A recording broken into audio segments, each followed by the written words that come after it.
اعوذ باللہ من الشیطان الرجیم بسم اللہ الرحمن الرحیم باب قوله وربائبکم اللاتی فی حجورکم من نسائکم اللاتی دخلتم بہن۔ کتاب النکاح چل رہا ہے۔ امام بخاری رحمۃ اللہ علیہ مختلف مسائل کو ذکر فرماتے ہیں، اسی میں حرمت کے مسائل ذکر کیے جا رہے ہیں، وہ کون سی عورتیں آدمی کے لیے حرام ہے۔ حرمت علیکم امہاتکم و بناتکم و اخواتکم، حضرت عبداللہ ابن عباس رضی اللہ تعالیٰ عنہما کا قول سن چکے ہیں۔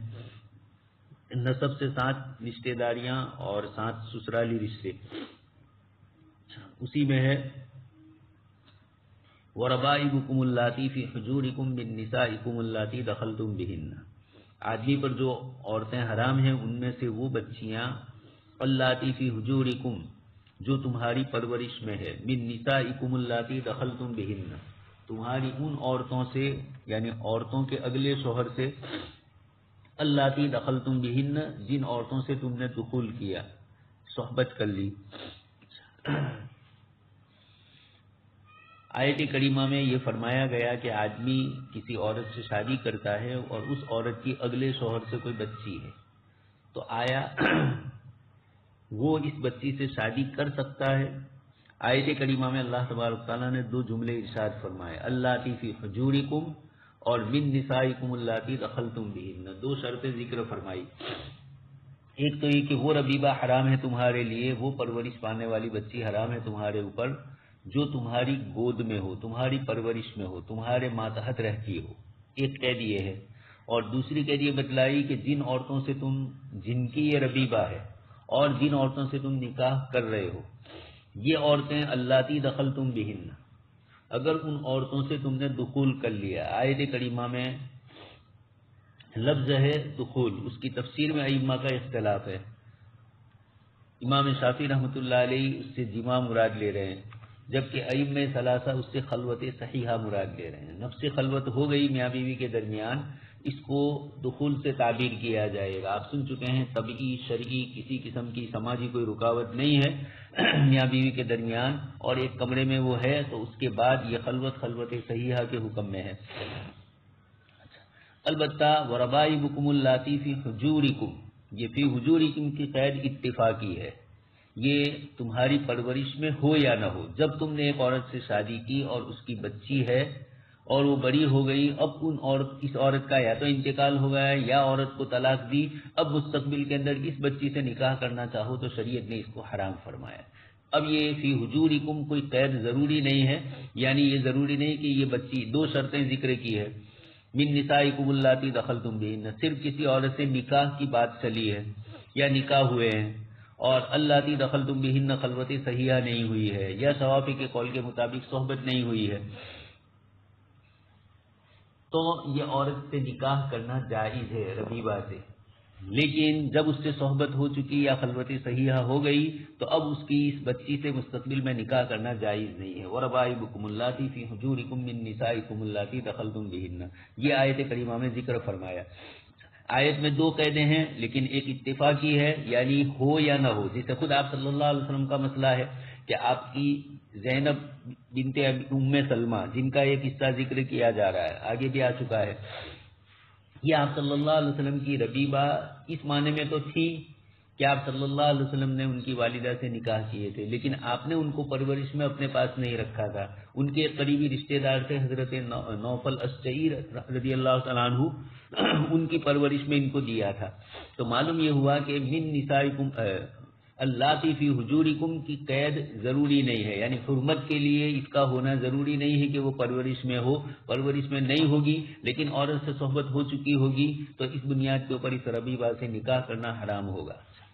آگے اس کے بعد عبداللہ ابن عباس رضی اللہ تعالیٰ عنہ فرماتے ہیں، عموماً علماء کرام کا اتفاق اس بات کے اوپر ہو چکا ہے، اس لیے کچھ حضرات نے داؤد ظاہری جیسے اگر یہ دونوں قیدوں کا احترازی مانتے ہیں تو یہ ان کا اپنا مسلک ہے، آیت کے ظاہر سے انہوں نے لیا، لیکن مفسرین نے یہی فرمایا اور محدثین نے بھی اس کا یہی مفہوم مراد لیا، اور حضرت علی رضی اللہ تعالیٰ عنہ سے صراحتاً منقول ہے کہ یہ فی حجورکم کی قید اتفاقی ہے، احترازی ہے، اتفاقی نہیں ہے۔ وہ یہ فرماتے ہیں اسی طریقے سے حافظ ابن کثیر رحمۃ اللہ علیہ فرماتے ہیں کہ ان کے شیخ علامہ ذہبی رحمۃ اللہ علیہ نے شیخ الاسلام ابن تیمیہ کے سامنے یہ روایت پیش کی حضرت علی رضی اللہ تعالیٰ عنہ، تو انہوں نے توقف فرمایا، یعنی اس کی تائید نہیں کی۔ علماء اسی بنیاد کے اوپر حضرت علی رضی اللہ تعالیٰ عنہ کے اس قول سے جو داؤد ظاہری وغیرہ استدلال کرتے ہیں اس کو معتبر نہیں مانتے ہیں۔ اتفاقی طور پر سارے کے سارے فقہاء محدثین یہی فرماتے ہیں کہ یہ غیر احترازی نہیں ہے، اتفاقی ہے۔ آگے اس کے بعد الدخول والمسیس واللماس والجماع، حضرت عبداللہ ابن عباس رضی اللہ تعالیٰ عنہما فرماتے ہیں کہ یہ تین کلمے تینوں کا مفہوم ایک ہی ہے۔ الدخول کا لفظ آیت میں جیسے آیا اللاتی دخلتم بہن، کہیں دوسری جگہ پر اولا مستم آیا، لمس کا لفظ آیا، یہ سارے کے سارے کلمات جماع ہی کے معنی میں ہیں۔ آگے اس کے بعد ومن قال بنات ولدها ہن بناته فی التحریم لقول النبی صلی اللہ علیہ وسلم، آگے روایت آپ صلی اللہ علیہ وسلم کی آ رہی ہے، بیوی کی پوتیاں حرمت میں اس کی بیٹیوں کی طرح ہے، اس کی طرف اشارہ حضرت ام حبیبہ رضی اللہ تعالیٰ عنہ کی روایت میں ہے، بنات ولدها ہن بناته فی التحریم۔ یہ اس طرح کا قول لا کر حضرت عبداللہ ابن عباس رضی اللہ تعالیٰ عنہما آیت کریمہ میں جو مراد لیا گیا ہے اس کے علاوہ اور دوسری عورتیں بھی جو حرام حرمت میں شریک ہوتی ہے ان کے متعلق ذکر فرماتے ہیں۔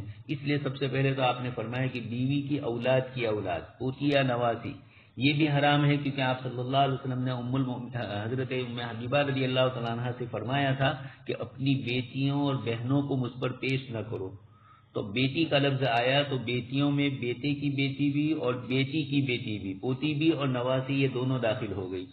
اسی طریقے سے بہوؤں میں جیسے اپنے بیٹے کی بیوی، اسی طریقے سے پوتے کی بیوی اور بیٹوں کی بیٹیاں، پوتیاں اور نواسیاں، یہ سب کے سب شامل ہوگی۔ بیوی کی بیٹی بہرحال ربیبہ ہے، چاہے خاوند کی پرورش میں رہے یا نہ رہے۔ ودفع النبی صلی اللہ علیہ وسلم ربیبۃ لہ الی من یکفلها وسمى النبی ابن ابنته ابنا۔ پہلی بات تو یہ فرمائی کہ حضرت ام حبیبہ رضی اللہ تعالیٰ عنہ والی جو روایت ہے جس میں آپ صلی اللہ علیہ وسلم نے فرمایا کہ تم میرے اوپر تمہاری بہنوں کو اور تمہاری بیٹیوں کو پیش نہ کرو، تو یہ بیٹی اور بہن تو آ ہی گئی۔ اسی طریقے سے وہ حلائل ابنائکم الذین من اصلابکم، ابن کا لفظ آیا تو ابن کے اندر یہ شامل ہو گیا پوتا بھی، اس لیے اس کی بھی لڑکی یعنی پوتی بھی اور بیٹی کی بیٹی نواسی بھی آ گئی۔ اسی طریقے سے بہوؤں میں پوتی کی بیوی اور بیٹوں میں بیٹوں کی بیٹیاں، تو پوتیاں اور نواسیاں، اور اسی طرح بہو میں پوتے کی بیوی۔ حاصل یہ ہے کہ جو جس کا ذکر کیا وہ تو شامل ہے ہی، چونکہ آپ صلی اللہ علیہ وسلم کی ارشادات کے اندر ابن سے آپ نے بیٹا بھی مراد لیا ہے، نواسا بھی مراد لیا ہے، اسی طریقے سے ابن سے مراد آپ صلی اللہ علیہ وسلم نے پوتا بھی مراد لیا ہے روایتوں میں۔ آیت کریمہ میں بھی اس کا مفہوم حرمت کا عمومی ہے، اس لیے جہاں بنات کا لفظ آیا، اخوات کا لفظ آیا تو صرف یہی بنات ہی مراد نہیں ہے، بنات کی بنات بھی مراد ہے۔ اسی طرح بیٹے کی یعنی پوتی بھی آدمی کی لڑکی کی کہی جاتی ہے، نواسی بھی کہی جاتی ہے، اس نسبت سے اس کو بھی جوڑ دیا علماء نے۔ حضرت عبداللہ ابن عباس کا قول بھی اسی طرح ہے، وَكَذَلِكَ حَلَائِلُ وَلَدِ الْأَبْنَاءِ هُنَّ حَلَائِلُ الْأَبْنَاءِ وَهَلْ تُسَمَّى الرَّبِيبَةُ وَإِن لَّمْ تَكُن فِي حِجْرِهِ، کسی کی پرورش میں وہ نہ ہو اس کے باوجود اس کو ربیبہ کہا جا سکتا ہے۔ یہ ایک عبارت اٹھائی، لیکن آپ جانتے ہیں کہ یقیناً علماء کرام یہی فرماتے ہیں کہ پرورش میں ہو یا نہ ہو، آیت کریمہ میں ربیبہ جس کو کہا گیا اس کا پرورش میں ہونا ضروری نہیں ہے۔ آپ صلی اللہ علیہ وسلم کے لیے حضرت زینب کو ربیبہ کہا گیا، جبکہ آپ صلی اللہ علیہ وسلم نے ان کو دوسرے صحابی رضی اللہ تعالیٰ عنہ کے یہاں پہنچایا تھا۔ تو یہ اس بات کی دلیل ہے کہ آیت کریمہ میں حجری کا جو لفظ استعمال ہوا ہے وَرَبَائِكُمُ اللَّاتِي فِي حُجُورِكُمْ، یہ حجور ہو نہ ہو تب بھی اس شکل کے اندر اس کو ربیبہ کہا جائے گا۔ دفع النبی صلی اللہ علیہ وسلم ربیبۃ لہ الی من یکفلها، حضرت نوفل ازدی رضی اللہ تعالیٰ عنہ کو آپ نے سپرد کیا۔ آگے اس کے بعد امام بخاری رحمۃ اللہ علیہ فرماتے ہیں وسمى النبی صلی اللہ علیہ وسلم ابن ابنته ابنا، اور آپ صلی اللہ علیہ وسلم نے اپنی صاحبزادی حضرت فاطمۃ الزہرا کے صاحبزادے حضرت حسن ان کو بیٹا کہا، جیسے مشہور روایت ہے آپ صلی اللہ علیہ وسلم نے فرمایا کہ میرا یہ بیٹا ان ابنی ھذا سعید، یہ میرا بیٹا سردار ہے اور یہ امت کے دو گروہوں کے درمیان صلح کروائیں گے. حضرت حسن کی جو تعریف میں آپ نے فرمایا، وہاں آپ نے حضرت حسن کے لیے بیٹے کا ابن کا لفظ استعمال فرمایا، تو معلوم ہوا کہ ابن کا لفظ پوتے کے لیے بھی نواسے کے لیے بھی استعمال ہوتا ہے. اسی طرح بنتن کا لفظ پوتی کے لیے بھی نواسی کے لیے بھی. اس لیے جہاں آیتوں میں یہ کلمات آئے ہیں ظاہر میں ان کی حرمت تو ثابت ہے ہی، لیکن ابن کا لفظ جب عمومی مفہوم میں مراد لیتا ہے تو ان کی بھی حرمت، اور بنت کا لفظ عمومی مفہوم میں آئے گا تو پوتیاں نواسیاں بھی اس حرمت میں شامل ہو جائے گی. یہ کہنا چاہ رہے ہیں. آگے اس کے بعد والی روایت حضرت ام حبیبہ رضی اللہ تعالیٰ عنہ کی کئی مرتبہ آ چکی ہے، اسی روایت کو انہوں نے ذکر کیا. اسی روایت کے آخر میں علی بناتکن ولا اخواتکن یہ لفظ آیا ہے، اسی نسبت سے امام بخاری رحمۃ اللہ علیہ یہاں پر لے آئے ہیں روایت کو. لیث اس روایت میں فرماتے ہیں کہ اس لڑکی کا نام درہ بنت ابی سلیمہ تھا. یہاں درہ بنت ابی سلیمہ ہے اور اوپر روایت کے اندر ام سلمہ کی لڑکی ہے اور ان کا نام صرف اتنا بتلایا ہے، قال ابنۃ ام سلیمہ تھا. آپ صلی اللہ علیہ وسلم نے یہ فرمایا. اور دوسری روایت کے اندر درہ بنت ابی سلیمہ ہے تو ابو سلمہ ہے اور نام وہاں ابنتو ہے، نام نہیں ہے. زینب دوسری روایتوں میں ہے، یہاں حدیث شریف میں نہیں ہے. لیکن ہشام والی روایت کے اندر درہ کا لفظ بھی استعمال ہوا ہے. خیر، تو بیٹی کا نام مذکور نہیں ہے. لیث والی روایت میں اس کا نام مذکور ہے لیکن نسبت بدل گئی، وہاں ام سلیمہ تھا، یہاں ابو سلمہ کی عبادت آئی. خیر، بیٹی تو دونوں کی تھی اس لیے کوئی حرج نہیں ہے کسی ایک کی طرف بھی نسبت کرنے میں. وَأَن تَجْمَعُوا بَيْنَ الْأُخْتَيْنِ إِلَّا مَا قَدْ سَلَفَ، اور یہ کہ تم جمع کرو دو بہنوں کو ایک نکاح کے اندر، یہ جائز نہیں ہے. حرمت کا عطف اس کے اوپر ہو رہا ہے.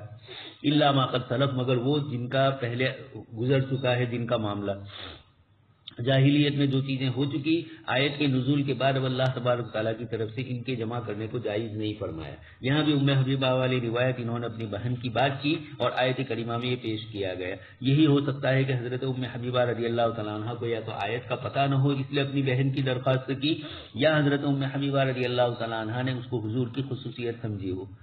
یعنی دوسروں کے لیے تو دو بہنوں کو جمع کرنا جائز نہ ہو، لیکن آپ صلی اللہ علیہ وسلم کے لیے دو بہنوں کو نکاح میں جمع کرنا جائز ہو. آگے اس کے بعد لا تنکح المرأة علی عمتها، روایت ہی کے جملے کو ذکر کر دیا امام بخاری رحمۃ اللہ علیہ نے ترجمۃ الباب میں. روایت سن چکے ہیں آپ کہ ایک آدمی ایک عورت سے نکاح کیا ہوا ہے تو اس کی بھتیجی کو نکاح میں نہ لائے، یا ایک عورت سے نکاح کیا ہوا ہے تو اس کی پھوپھی کو نکاح میں نہ لائے. ایک عورت سے نکاح کیا ہوا ہے تو اس کی خالہ کو نکاح میں نہ لائے.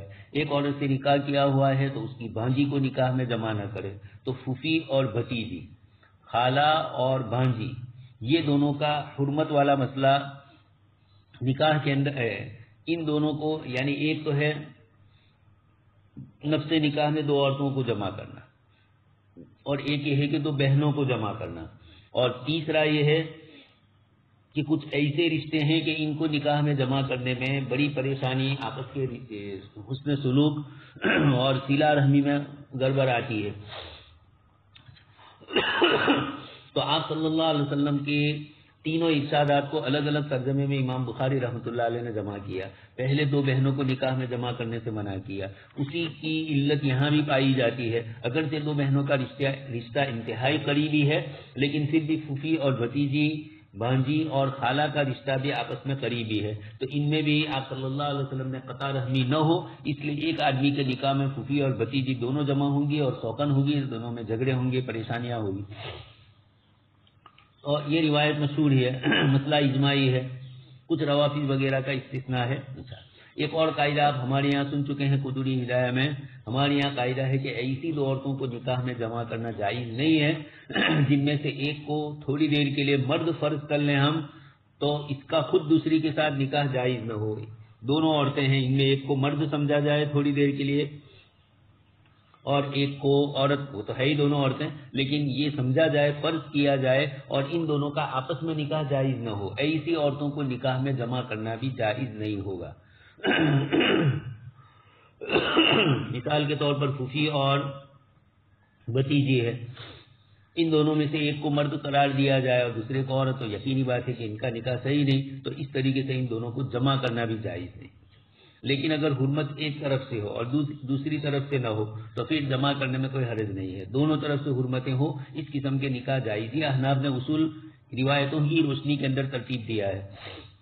روایت میں آگے فرمایا جا رہا ہے آپ صلی اللہ علیہ وسلم نے منع فرمایا کہ عورت کو علی عمتها و خالتها، عورت کے ساتھ نکاح کیا جائے اس کی پھوپھی کے ہوتے ہوئے یا اس کی خالہ کے ہوتے ہوئے۔ یہ جس طریقے سے پھوپھی اور خالہ کے ہوتے ہوئے بھتیجی اور بھانجی کو لانا جائز نہیں، اسی طریقے سے بھتیجی اور بھانجی ہے تو اب پھوپھی اور خالہ کو لانا بھی جائز نہیں، دونوں طرف سے ہوگا۔ لیکن چونکہ پھوپھی کے ہوتے ہوئے بھتیجی کا آنا، یہ اعلیٰ درجے کے ساتھ نیچے کے درجے کی حرمت والی عورت کا آنا، یعنی رشتے کے اعتبار سے بھتیجی کا درجہ کم اور پھوپھی کا بڑا، اس اعتبار سے خالہ کا بڑا اور بھانجی کا کم، لیکن جو ممانعت آئے گی وہ دونوں طرف سے آئے گی۔ آپ صلی اللہ علیہ وسلم نے فرمایا لا یجمع بین المرأة وعمتها ولا بین المرأة وخالتها۔ آگے اس کے بعد والی روایت میں بھی فرمایا آپ صلی اللہ علیہ وسلم نے منع فرمایا ان تنکح المرأة علی عمتها، پھوپھی کے ہوتے ہوئے، اسی طرح والمرأة وخالتها، اس کی خالہ اور اس کو جمع کیا جائے۔ آگے اس کے بعد فتورا خالۃ ابیہا بتلک المنزلۃ، روایت کے راوی حضرت ابن شہاب زہری رحمۃ اللہ علیہ فرماتے ہیں کہ باپ کی خالہ کا بھی یہی حکم ہے کہ وہ خالہ جمع ہے کسی کے نکاح میں تو پھر اس کی بھانجی کو لانا اس آدمی کے لیے جائز نہیں ہوگا، بھتیجی کو لانا جائز نہیں، اور اسی طرح بھانجی کو لانا جائز نہیں۔ خیر یہاں تورا خالۃ ابیہا بتلک المنزلۃ، باپ کی خالہ کا بھی یہی حکم ہے۔ اسی طریقے سے باپ کی پھوپھیوں کا بھی، صرف پھوپھی نہیں بلکہ باپ کی بھی پھوپھی، یہ ابن شہاب زہری رحمۃ اللہ علیہ فرماتے ہیں، اور دلیل میں یہ بات پیش کرتے ہیں کہ لأن عروۃ حدثنی عن عائشہ، ابن شہاب زہری فرماتے ہیں کہ حضرت عائشہ رضی اللہ تعالیٰ عنہا نے مجھے یہ روایت، عروہ نے مجھے یہ روایت حضرت عائشہ کے حوالے سے سنائی، قال حرموا من الرضاعۃ ما يحرم من النسب، کہ تم رضاعت سے ان عورتوں کو حرام کرو جو عورتیں تمہارے لیے نسبی اعتبار سے حرام ہے۔ یہ اپنی جگہ پر یہ عبارت صحیح ہے، لیکن ابن شہاب زہری رحمۃ اللہ علیہ کا استدلال صحیح نہیں ہے، اس لیے کہ استدلال جو ہے وہ تحریم ما حرمت بالنسب، نسب سے جو عورتیں حرام ہوئی ہیں ان کے اوپر ہے، تو اب ضرورت نہیں ہے اس کو تشبیہ دینے کی یہاں رضاعت کے ساتھ۔ یہ ابن شہاب زہری رحمۃ اللہ علیہ کے قول پر سب کا اتفاق نہیں ہے، بلکہ جمہور محدثین اور علماء یہ فرماتے ہیں کہ آیت کریمہ میں وَأُحِلَّ لَكُم مَّا وَرَاءَ ذَلِكُم، یہ جو آیت کریمہ نازل ہوئی ہے اس کے عموم میں ہمارے یہاں تخصیص کے قائل ہے۔ جمہور علماء چونکہ قرآن کی تخصیص خبر واحد سے ماننا جائز مانتے ہیں، اس لیے ان پر اشکال نہیں۔ البتہ یہاں احناف کے اوپر اشکال ہے، جیسے ہمارے محشی رحمۃ اللہ علیہ نے وقد ذهب الجمہور الى جواز تخصیص عموم القرآن بخبر الآحاد، اس خبر واحد کی وجہ سے وَأُحِلَّ لَكُم مَّا وَرَاءَ ذَلِكُم کے اندر تخصیص ہو سکتی ہے، لیکن صاحب ہدایہ کے متعلق فرماتے ہیں وَانْفَصَلَ صاحب الہدایہ من الحنفیہ عن ذلك لأن هذا من الأحاديث المشهورة التي تجوز زیادة على الكتاب بمثلها، یہ کہہ رہے ہیں کہ احناف کے یہاں اس روایت کو خبر مشہور کے درجے میں رکھا گیا ہے، چونکہ ہمارے یہاں مسئلہ یہ ہے کہ خبر واحد اس سے کتاب اللہ پر زیادتی جائز نہیں ہے، اور اگر یہ خبر واحد صحیح ہے تو کتاب اللہ پر اس سے زیادتی جائز ہونی چاہیے، لیکن خبر واحد ہے، احناف کے یہاں خبر واحد کا اعتبار نہیں ہوتا ہے زیادتی کے لیے، سنت مشہورہ متواترہ چاہیے۔ تو اسی بنیاد پر ہم نے ہمارے یہاں جو کتاب کی ترتیب دی، احناف کے یہاں جو تعریف ہے خبر واحد کی، خبر مشہور کی اور متواتر کی، اس بنیاد پر احناف کے یہاں خبر مشہور کی جو تعریف ہے یہ اخبار آحاد میں سے وہ حضرات گنتے ہیں تو ان کے یہاں وہ گنے، چونکہ ان کے یہاں تو خبر کی ہمارے یہاں 3 قسمیں ہیں، متواتر، مشہور اور واحد، تینوں ایک دوسرے کی قسیم ہے، اور ان کے یہاں یہ ہے کہ نہیں، خبر کی 2 قسمیں ہیں، متواتر اور واحد، اور پھر مشہور اسی واحد کا ایک حصہ قرار دیا گیا۔ تو اس بنیاد پر وہ حضرات اس طرح کی دلیل کریں گے۔ ہمارے یہاں صاحب ہدایہ پر جو اشکال کیا گیا، جیسے علامہ کشمیری رحمۃ اللہ علیہ نے بھی 2-3 دن پہلے بھی اس طرح کی عبارت آئی تھی، تو وہاں بھی علامہ کشمیری رحمۃ اللہ علیہ نے یہی فرمایا تھا کہ ہم یہ کہتے ہیں کہ یہ خبر واحد کی بنیاد پر نہیں بلکہ اس کی شہرت کی بنیاد پر ہمارے یہاں یہ مسئلہ آیا ہے۔ خیر، تو وَأُحِلَّ لَكُم مَّا وَرَاءَ ذَلِكُم کے عموم میں تخصیص کے قائل ہونے کی بنیاد پر ہمارے یہاں یہ جن حضرات نے یعنی فترا خالت ابیہا بتلک المنزلتی اور حرم من الرضاعۃ ما یحرم من النسب. یہ حضرت ابن شہاب زہری رحمۃ اللہ علیہ نے جو تشبیہ دی ہے وہ صحیح نہیں ہے. اگرچہ ابن شہاب زہری رحمۃ اللہ علیہ کے کلام کو کچھ حضرات نے دور کا معنی لیا اور یہ کہا کہ شاید زہری کی مراد یہ ہوگی اپنی اس عبارت کے ذریعے کہ خالت ابیہا من الرضاع، رضائی اس کے باپ کی خالہ رضائی اس کی طرف اشارہ ہے، مطلق نہیں ہے. خیر ہمارے یہاں چونکہ نکاح جائز ہے اس لیے کوئی حرج نہیں ہے. حناف اور دیگر محدثین یہی فرماتے ہیں. دوسرا جواب یہ بھی دیا گیا ہے کہ چونکہ امت کا اجماع ہو چکا ہے، یہ حدیث مستند بالاجماع ہے، اس لیے آیت کریمہ میں تخصیص اجماع کے ذریعے ہوئی، خبر واحد کے ذریعے نہیں ہوئی. علامہ کشمیری نے اس اسقال کے جواب میں تفصیلی گفتگو فرمائی ہے، اس کا حاصل بھی یہی نظر آ رہا ہے. امت کے اجماع کے منعقد ہونے کی بنیاد پر یہ حدیث مستند بالاجماع ہو گئی.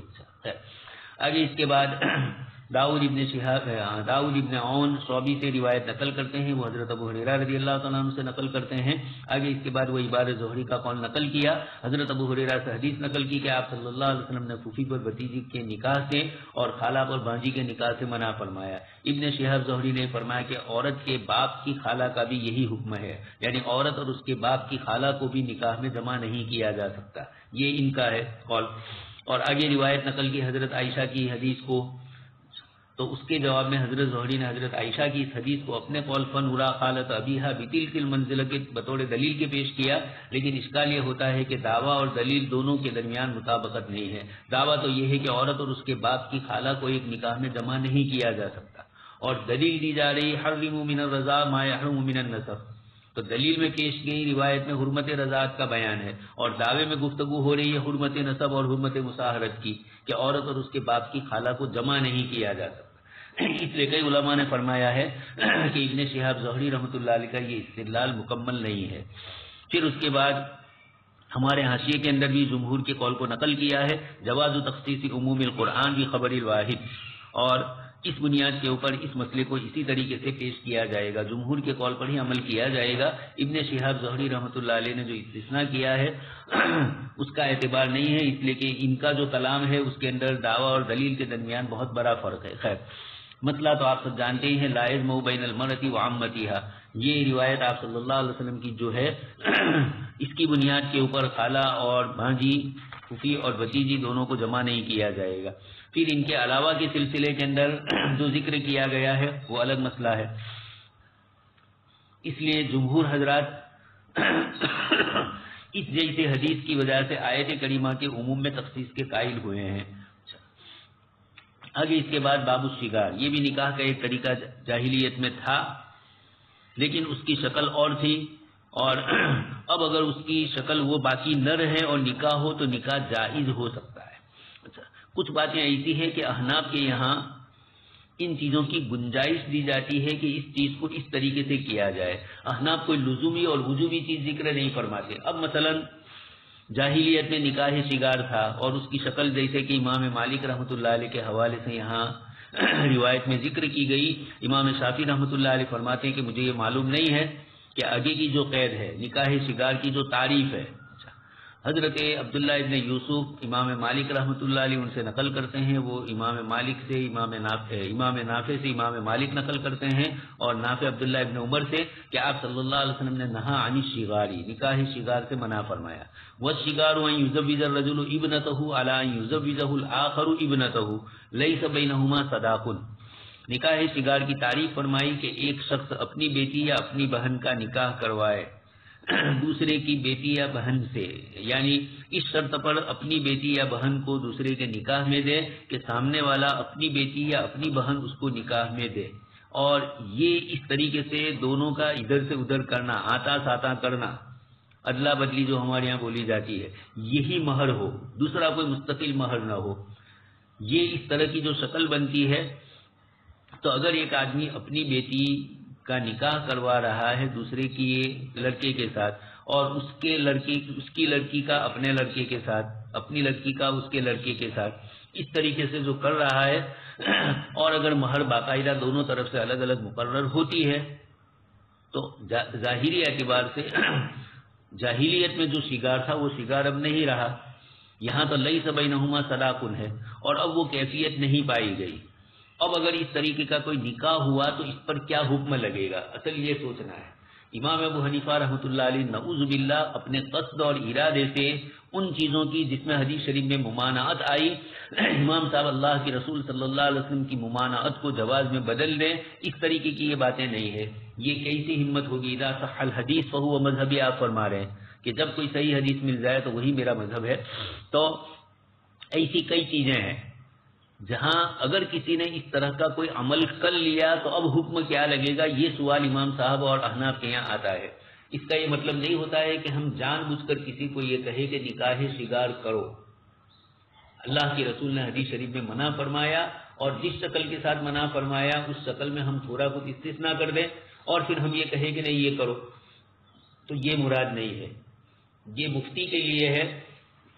امام ابو حنیفہ رحمۃ اللہ علیہ فرماتے ہیں کہ اگر کسی مفتی کے پاس یہ سوال آ گیا، ایک تو نکاح شگار کرنے سے پہلے مسئلہ پوچھے، تو حنفی عالم بھی یہی کہے گا کہ بھئی دیکھیے حدیث شریف میں اس کی ممانعت ہے. یہ ذرا سمجھنا ہے، کچھ چیزیں ایسی ہیں جو ہماری طرف ایسی منسوب ہو گئی ہے، اور ہماری تعبیر بھی اور ہماری دلیلوں کا انداز بھی ایسا ہوتا ہے کہ ہم خواہ مخواہ اپنے اوپر، یعنی امام صاحب رحمۃ اللہ علیہ کی طرف سے جو چیز ثابت ہے اور جن بنیادوں پر امام صاحب نے گنجائش دی یا امام صاحب نے عبارت کیا استعمال کی، امام صاحب نے جواز اور گنجائش بتلائی اور ہم اس کے وجوب کے قائل ہو جاتے ہیں. دلیل اس انداز سے پیش کرتے ہیں کہ سامنے والے یہ سمجھے کہ نہیں احناف کے یہاں نکاح شگار کرنا ضروری ہے. تو اس طرح کئی مسائل میں ہمارے یہاں ہوا ہے. قرات یہ سورہ فاتحہ کے پڑھنے کے سلسلے میں عمومی اعتبار سے سورہ فاتحہ کون حنفی ہے کہ جو نہیں پڑھ رہا ہے؟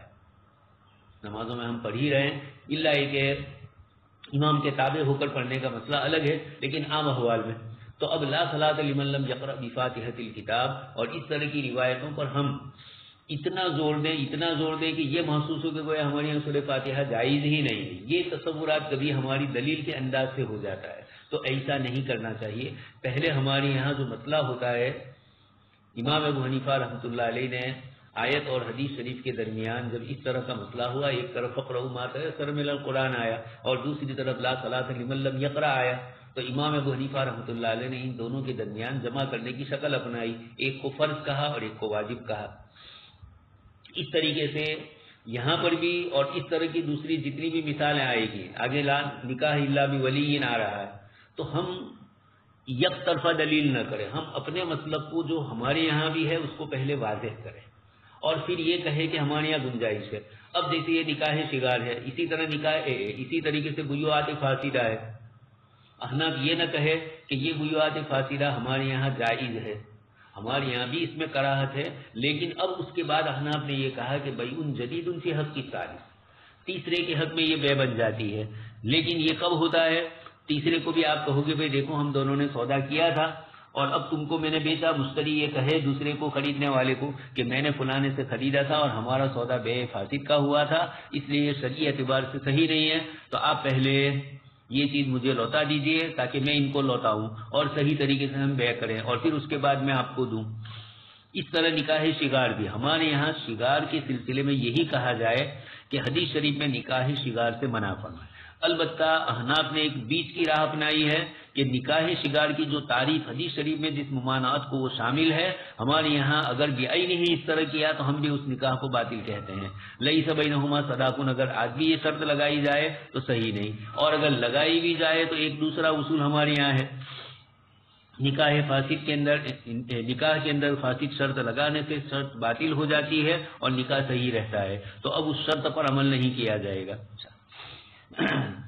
یہ شگار عربی صوم میں قدوری میں بھی پڑھ چکے ہیں، مشکات میں بھی آ گیا. یہ صدر القلب سے ماخوذ ہے، کتا پیشاب کے لیے پاؤں اٹھاتا ہے. نکاح شگار میں بھی چونکہ دونوں جانبین سے شرط ہوتی ہے اس لیے اس کو بھی نکاح شگار کہا جاتا ہے. اس کے ناجائز ہونے پر سب کا اتفاق ہے.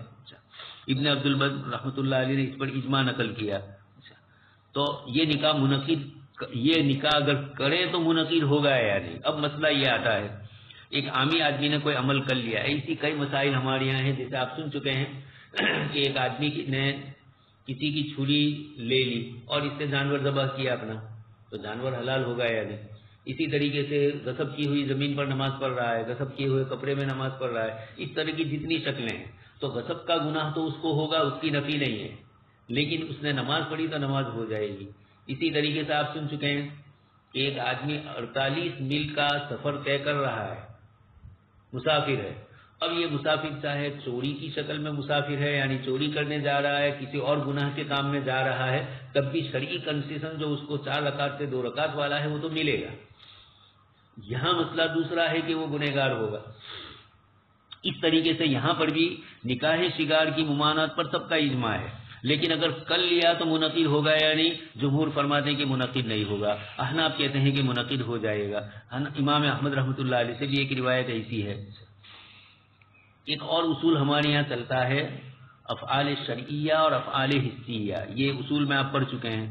افعال شرعیہ ممانعت کے باوجود اپنی مشروعیت پر باقی رہتے ہیں، شریعت کی ممانعت ہے لیکن وہ مشروعیت کا تقاضا کرتے ہیں ممانعت کے بعد بھی، لہذا یہ نکاح احناف کہتے ہیں کہ منعقد ہوگا، البتہ مہر مثل واجب ہوگا۔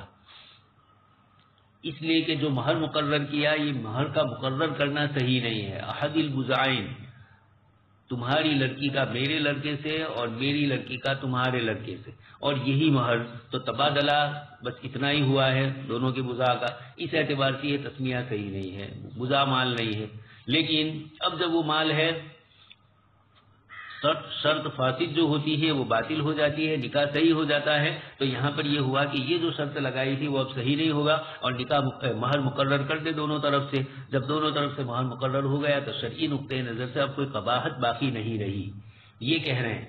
اس لیے اس کا اس کو اور اس کا اس کو، ان کی لڑکی ان کے لڑکے کے ساتھ اور ان کا لڑکا ان کی لڑکی کے ساتھ، یہ آپس میں جو باہمی یہ جو اس طرح نکاح ہوتا ہے، اس نکاح میں کوئی حرج نہیں ہے، اس لیے کہ وَأُحِلَّ لَكُم مَّا وَرَاءَ ذَلِكُمْ أَن تَبْتَغُوا بِأَمْوَالِكُمْ۔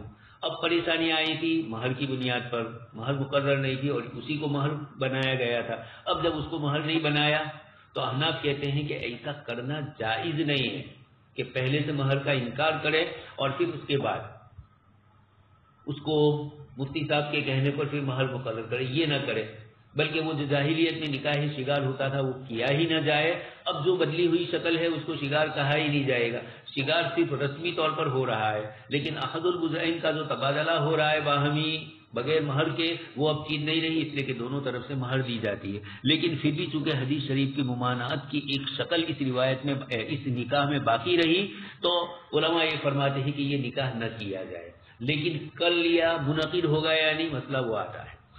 جیسے والدین، باپ اپنی ملکت کے اندر سے اپنی بیٹیوں اور بیٹوں میں سے کسی ایک کو جائز دے دے دوسرے رشتہ داروں کے ساتھ، جو بھی معاملہ ان کا ہوا ہو، اب اگر سب راضی ہو گئے اس کے اوپر، چاہے ناراضگی کے ساتھ، باپ نے کہا اور کوئی بول نہیں سکا، تو اب سامنے والا اس کا مالک ہوگا کہ نہیں؟ فقہاء نے وہاں بھی یہ لکھا ہے کہ جب باپ نے دے دیا اس کو، تو یہ الگ بات ہے کہ وہ خود یہ سمجھے کہ میرے ساتھ یعنی دوسرے بھائیوں کے ساتھ انصاف نہیں ہوا ہے، دوسری بہنوں کے ساتھ انصاف نہیں ہوا ہے، اور وہ یہ کہے باپ کے انتقال کے بعد کہ باپ نے جو کچھ کہا ہو لیکن مجھے نہیں لینا ہے، یہ ایک الگ بات ہے۔ لیکن اگر لے لیا تو جائز ہوا، بئی مانا کہ وہ مالک بنے گا، گناہ اپنی جگہ پر اس کو ہوگا، وہ جانتا ہے کہ یہ ہوا ہے، تو بہتر یہ ہے کہ وہ اس کو ایسا نہ کرے۔ باپ کو ہوگا تو باپ کے گناہ سے بچانے کے لیے باپ کو یہ خود نہ لے، یہ ایک الگ مسئلہ ہے۔ لیکن قانونی طور پر احناف کے یہاں اصولی طور پر یہی ہو جائے گا کہ سامنے والا اس کا مالک ہوگا، اس طرح یہاں پر بھی ہوگا۔ حنفیہ یہ کہتے ہیں کہ جاہلیت میں اس طرح کے نکاح ہوتے تھے، مہر مقرر نہیں ہوتا تھا، ہمارے یہاں بھی ناجائز ہے، لیکن اگر کسی نے اس شکل کو بدل کر اس طریقے سے کر دیا تو جائز ہوگا، یعنی وجہ حرمت جو تھی وہ حرمت اٹھ گئی۔ خیر، آگے اس کے بعد یہ کہ یہ شگار کی جو تعریف کی گئی، نکاح کی تعریف جو کی گئی، یہ کس کا قول ہے؟ آپ کو کہہ چکا ہوں امام شافعی رحمۃ اللہ علیہ کی طرف منسوب ہے کہ وہ یہ فرماتے ہیں کہ یہ قول امام مالک کا ہے یا ان کے استاد کا ہے، یا یعنی اوپر تک حضرت نافع کا یہ قول ہے، یا ابن عمر کا قول ہے، امام مالک رحمۃ اللہ علیہ کا قول ہے۔ امام شافعی رحمۃ اللہ علیہ فرماتے ہیں کہ تینوں کے قول کی طرف گنجائش رکھی جائے تاکہ بات صحیح ہو، لیکن اکثر محدثین فرماتے کہ یہاں امام مالک رحمۃ اللہ علیہ نے ہی یہ تعریف کی ہے، اس لیے امام مالکی کی طرف عمومی طور پر یہ تعریف منسوب کی جاتی ہے نکاح شگار والی۔ کئی حضرات نے یہ ذکر کیا ہے کہ یہ امام مالک رحمۃ اللہ علیہ کی تفسیر ہے۔ باب حل للمرأة امام مالک نے جو تفسیر کی ہے اس میں اختلاف نہیں ہے. ہم بھی مانتے ہیں کہ اس طرح کی اگر ہے تو ہمارے یہاں بھی جائز نہیں ہے، احناف کے یہاں بھی، لیکن جب محل مقرر نہیں ہو رہا ہے تو جائز ہوئی. حل للمرأة ان تهب نفسها لأحد، کیا عورت اپنی ذات کسی کو ہدیہ کر سکتی ہے؟ اس کو امام بخاری نے ترجمہ بنایا کہ کوئی عورت اپنی ذات کسی کو ہدیہ کرے تو جائز ہے یا نہیں. اب اس کی ایک شکل تو یہ ہوتی ہے کہ صرف لفظ ہبہ استعمال کرے، محل وغیرہ کا ذکر نہ کرے، تو جمہور کے نزدیک یہ باطل ہے. حنفیہ اور امام اوزاعی کے نزدیک یہ جائز ہے، اور چاہے اس نے مہر کا ذکر نہیں کیا لیکن مہر مثل ہمارے یہاں بھی واجب ہوگا. جمہور یہ دلیل کرتے ہیں خالصۃ لک من دون المؤمنین، کہ یہاں بغیر ذکر مہر کے ہبہ سے نکاح یہ آپ صلی اللہ علیہ وسلم کی خصوصیت ہے. احناف اس کا جواب دیتے ہیں کہ بات دو الگ الگ ہے. ایک تو واہبہ کا آپ صلی اللہ علیہ وسلم کے ساتھ خاص ہونا مراد ہے، مطلق ہبہ کا نکاح کے لیے آپ کے ساتھ خاص ہونا مراد نہیں ہے، اس عورت کا آپ کے ساتھ خاص ہونا مراد ہے. اور دوسری شکل یہ ہے کہ نکاح کا عقد ہبہ کے لفظ سے منعقد ہوگا یا نہیں ہوگا. ہدایہ میں بھی آپ پڑھ چکے ہیں، شوافی کے نزدیک منعقد نہیں ہوتا ہے. ہمارے یہاں ملک رقبہ، پوری ذات کا مالک بننے کے جو تصورات ہیں ان تمام کے اندر نکاح میں تو صرف ملک مضاع کا مالک ہوتا ہے. جب سامنے والا اس کو ملک رقبہ کا مالک بناتا ہے، سامنے والی عورت، تو پھر ملک متاع کے اندر یعنی ملک رقبہ کے اندر ملک مضاع بھی اس کا جز بن کر آیا. لیکن مضاع والا لفظ استعمال کرے اور ملک متاع مراد لے، کسی باغی کو خریدتے وقت اشتریتو کے اندر جو الفاظ بولنے ہیں اس کے بجائے دوسرے الفاظ بولے جائیں، نکحتو بولے، تو یہ صحیح نہیں ہوتا. خیر، تو فرق یہ ہو گیا کہ آپ صلی اللہ علیہ وسلم کو جو آیت کریمہ میں فرمایا گیا خالصۃ لک من دون المؤمنین، وہ حضرات یہ کہہ رہے ہیں کہ لفظ ہبہ سے نکاح آپ صلی اللہ علیہ وسلم کی خصوصیت. ہم کہہ رہے ہیں کہ نہیں، آپ صلی اللہ علیہ وسلم کا اس واہبہ کے ساتھ خاص ہونا مراد ہے، مطلق ہبہ کا نکاح کے لیے آپ کے ساتھ خاص ہونا مراد نہیں ہے. اچھا، خیر، تو ہمارے یہاں وہ تمام کلمات جو ملک محبت پر اور ملک رقبہ پر دلالت کرتے ہیں وہ نکاح کے لیے جائز ہے، لیکن بہتر یہ ہے کہ ان کا استعمال نہ کرے. یہ تمام باتیں سمجھنے کی ہیں. احناف کے یہاں گنجائش ہے، اگر کسی نے نکاح میں تجویز کے بجائے ملکتو کا لفظ بول دیا، یا عورت نے اپنی طرف سے سامنے والے میں ملک کا لفظ کہا، اور آزاد عورت ہے تو کہاں سے مالک بننے والا ہے. اس لیے صدقہ، ہبہ، ملک جیسے ملک محبت بھی ہے، اور ملک محبت کے ساتھ اس ملک میں ملک رقبہ بھی شامل ہو. تو آگے روایت نقل کرتے ہیں حضرت خولہ بنت حکیم والی. آپ اس سے پہلے روایت سن ہی چکے ہیں کہ حضرت عائشہ رضی اللہ حضرت حدثنا ہشام عن ابیہ، حضرت ہشام اپنے والد حضرت عروہ سے نقل کرتے ہیں کہ حضرت خولہ بنت حکیم ان عورتوں میں سے تھی جنہوں نے اپنی ذات حضور کو ہبہ کی تھی. حضرت عائشہ رضی اللہ تعالیٰ عنہ نے اس موقع پر یہ فرمایا تھا کہ ایک عورت کیسے گوارا کرتی ہے کہ وہ بغیر نکاح کے اپنی ذات کسی کو ہدیے میں دے دے. یہ حضرت عائشہ رضی اللہ تعالیٰ عنہ چونکہ نوجوان تھی، اور حضرت عائشہ رضی اللہ تعالیٰ عنہ عورتوں کی غیرت کو سمجھتی تھی، اس لیے ان کی ذہن میں یہ بات آئی. لیکن جب یہ آیت کریمہ نازل ہوئی ترجی من تشاء منہن، جس میں آپ صلی اللہ علیہ وسلم کو اختیار دیا، تو حضرت عائشہ سمجھ گئی کہ میں جو ذہن میں تصور کرتی ہوں دوسرے مردوں کے ساتھ تو یہ معاملہ ہو سکتا ہے کہ عورت اپنی ذات سامنے سے پیش نہ کرے، لیکن اللہ کے نبی کے سامنے پیش کرنا یہ بڑے شرف کی بات ہے. اس لیے کہ قرآن خود فرما رہا ہے ترجی من تشاء منہن وتؤوی الیک من تشاء، جن کے ساتھ آپ کو رہنا ہے اور جن کو آپ کو چھوڑنا ہے آپ کو سارا اختیار ہے. تو قلت یا رسول اللہ، حضرت عائشہ فرماتی کہ میں نے حضور سے کہا کہ ما ارى ربک الا یسارع فی ہواک، میں نہیں دیکھ رہی ہوں آپ کے پروردگار کو کہ الا یسارع فی ہواک، نہیں دیکھ رہی ہوں الا یسارع فی ہواک، مگر یہ کہ اللہ تبارک تعالیٰ آپ کی خواہشات کے مطابق ہی چیز کرواتے ہیں، یعنی آپ کی تمنا اللہ پاک پوری فرماتے ہیں. حالانکہ یہ آپ صلی اللہ علیہ وسلم نے نہیں کہا تھا کسی عورت کو کہ مجھے میرے سامنے پیش کرو، لیکن حضرت عائشہ کے دل میں یہ بات آئی تھی، اور جب یہ آیت کریمہ نازل ہوئی تو ان کا جواب ہو گیا حضرت عائشہ کا. آگے اس کے بعد حضرت عائشہ سے یہی روایت دوسرے حضرات کی نقل کرتے ہیں یزید بعضهم علی بعض. روایت کہیں مختصر ہے اور کہیں زیادتی کے ساتھ ہے، یعنی روایت کے کچھ الفاظ میں اختصار ہے، کچھ کے اندر تفصیل ہے. باب نکاح المحرم، حالت احرام میں نکاح کرنا. نفس نکاح تو ہمارے یہاں جائز ہے لیکن صحبت کرنا جائز نہیں ہوگا. آپ صلی اللہ علیہ وسلم نے حضرت میمونہ رضی اللہ تعالیٰ عنہ سے نکاح فرمایا. انبأنا ابن عباس رضی اللہ تعالیٰ عنہما تزوج النبی صلی اللہ علیہ وسلم وهو محرم حالت احرام میں آپ صلی اللہ علیہ وسلم نے حضرت میمونہ رضی اللہ تعالیٰ عنہ سے نکاح فرمایا. ائمہ ثلاثہ کے یہاں نکاح بھی جائز نہیں اور نہ نکاح کرانا جائز. حنفیہ کے نزدیک حالت احرام میں نکاح بھی جائز اور نکاح کرانا بھی جائز. آپ صلی اللہ علیہ وسلم نے نکاح حضرت میمونہ سے کیا تو جنہوں نے پڑھایا وہ بھی اور حضور نے پڑھا. یہ دونوں اعتبار سے امام بخاری رحمۃ اللہ علیہ بظاہر یہاں پر کوئی دوسری دلیل نہیں لا رہے ہیں. دوسری روایتیں جیسے آپ مشکات وغیرہ میں سن چکے ہیں حالت احرام کے علاوہ محرم نہیں تھے، یہ روایت بھی آئی ہے اور اس کا جواب ہماری طرف سے دیا گیا ہے، ہماری روایت کا جواب ان کی طرف سے دیا گیا ہے. امام بخاری یہاں پر صرف وہ محرم والی دلیل لا کر اتنا بتلانا چاہتے ہیں کہ گویا ان کے نزدیک بھی حالت احرام میں نکاح پڑھ سکتے ہیں. باب نہی رسول اللہ صلی اللہ علیہ وسلم عن نکاح المتعۃ آخرا. آپ صلی اللہ علیہ وسلم نے اخیری وقت کے اندر نکاح متعہ سے منع فرمایا. نکاح متعہ کے سلسلے کی روایت اس سے پہلے بھی آ چکی ہے، مغازی میں بھی آئی ہے، یہاں پھر دوبارہ آئی. آپ جانتے ہیں کہ آپ صلی اللہ علیہ وسلم نے نکاح متعہ کے سلسلے میں آپ صلی اللہ علیہ وسلم کی جو روایتیں ہیں ان روایتوں میں حضرت علی رضی اللہ تعالیٰ عنہ، حضرت عبداللہ ابن عباس رضی اللہ تعالیٰ عنہما کو جو نقل فرماتے ہیں کہ آپ صلی اللہ علیہ وسلم نے متعہ سے منع فرمایا. وَأَنْ لُحُومِ الْحُمُورِ الْأَهْلِيَّةِ زمانہ خیبر کے دنوں کے اندر آپ صلی اللہ علیہ وسلم نے منع فرمایا. روایتیں آپ سن چکے ہیں، آپ صلی اللہ علیہ وسلم نے پہلے منع فرمایا تھا خیبر کے دنوں میں، پھر اس کے بعد غزوہ اوتاس میں اجازت ملی اور 3 دن کے بعد پھر ہمیشہ کے لیے حرمت آ گئی. تو علماء یہ فرماتے ہیں کہ نکاح متعہ کے سلسلے میں 2 مرتبہ حلتیں ہیں اور 2 مرتبہ حرمتیں ہیں. یہ اس طریقے سے اللہ کے رسول صلی اللہ علیہ وسلم کے ساتھ یہ معاملہ ہوا ہے. لیکن جن روایتوں میں صرف اتنا آیا کہ نہا عن المتعۃ یوم خیبر، تو یہ حضرت عبداللہ ابن عباس رضی اللہ تعالیٰ عنہما کی طرف منسوب ہے کہ وہ یہ کہتے تھے کہ نکاح متعہ کی گنجائش ہے.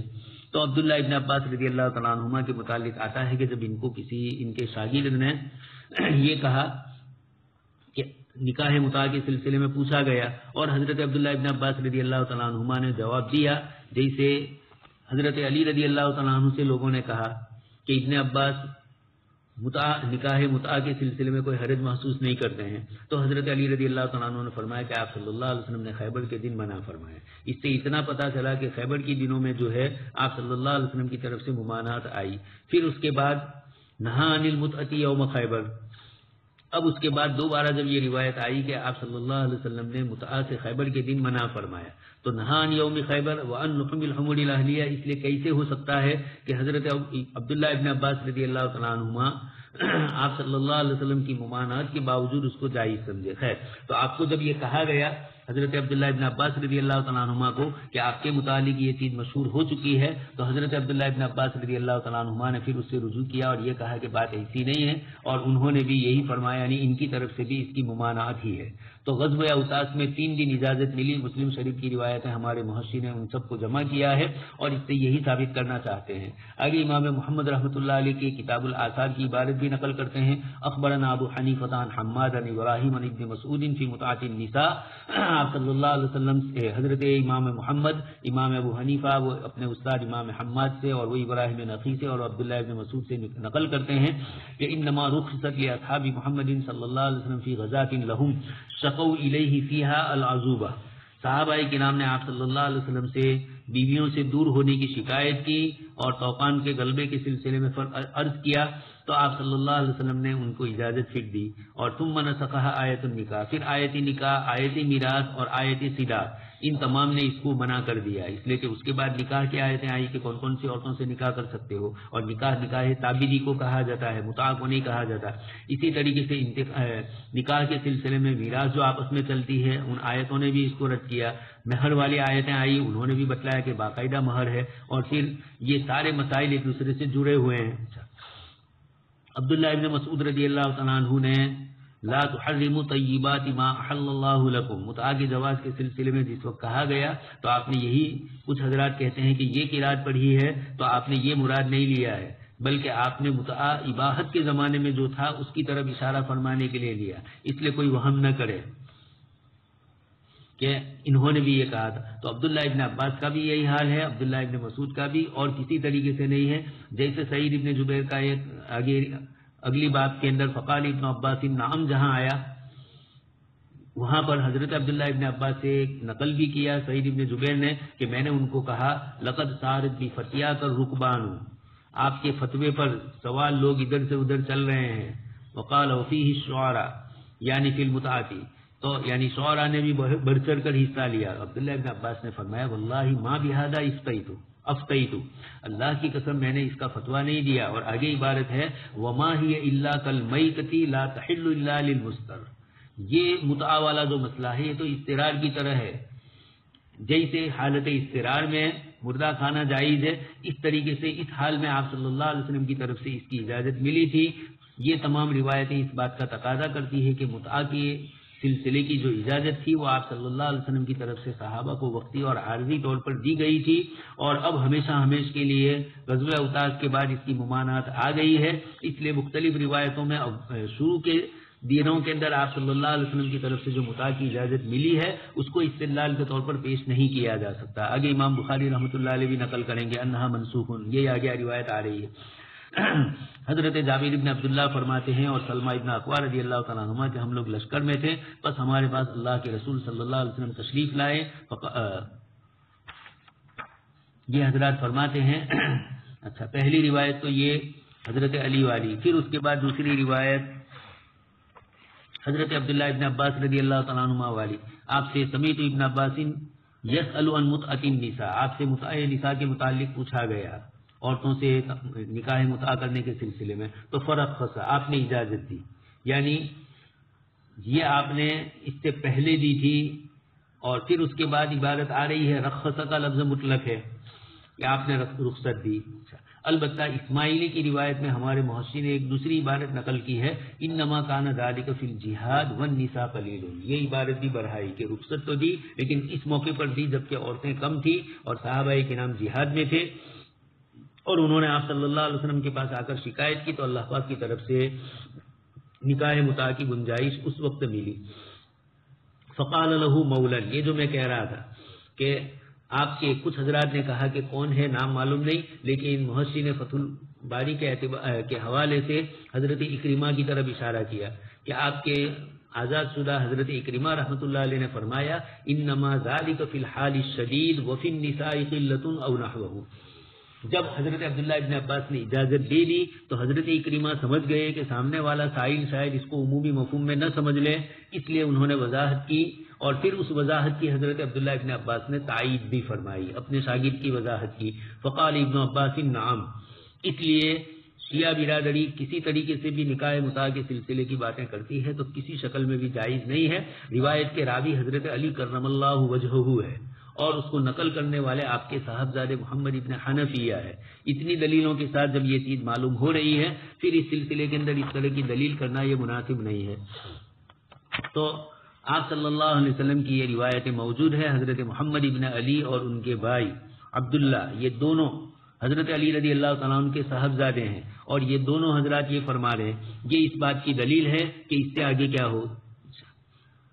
آگے اس کے بعد والی روایت میں بھی ذکر آ رہا ہے. حضرت جابر ابن عبداللہ سلمہ ابن اکوع یہ دونوں حضرات فرماتے ہیں کنا فی جیش فاتانا رسول اللہ، ہمارے پاس اللہ کے رسول صلی اللہ علیہ وسلم کے قاصد آئے اور انہوں نے فرمایا انہ قد اذن لکم ان تستمتعوا فاستمتعوا، اللہ کے رسول نے اجازت دی ہے کہ تم استمتاع یعنی نکاح متعہ کر سکتے ہو، تو فاستمتعوا پہلے اجازت کی گفتگو کی اور اب امر کا صیغہ ہے فاستمتعوا یعنی اب تمہارے لیے گنجائش ہے.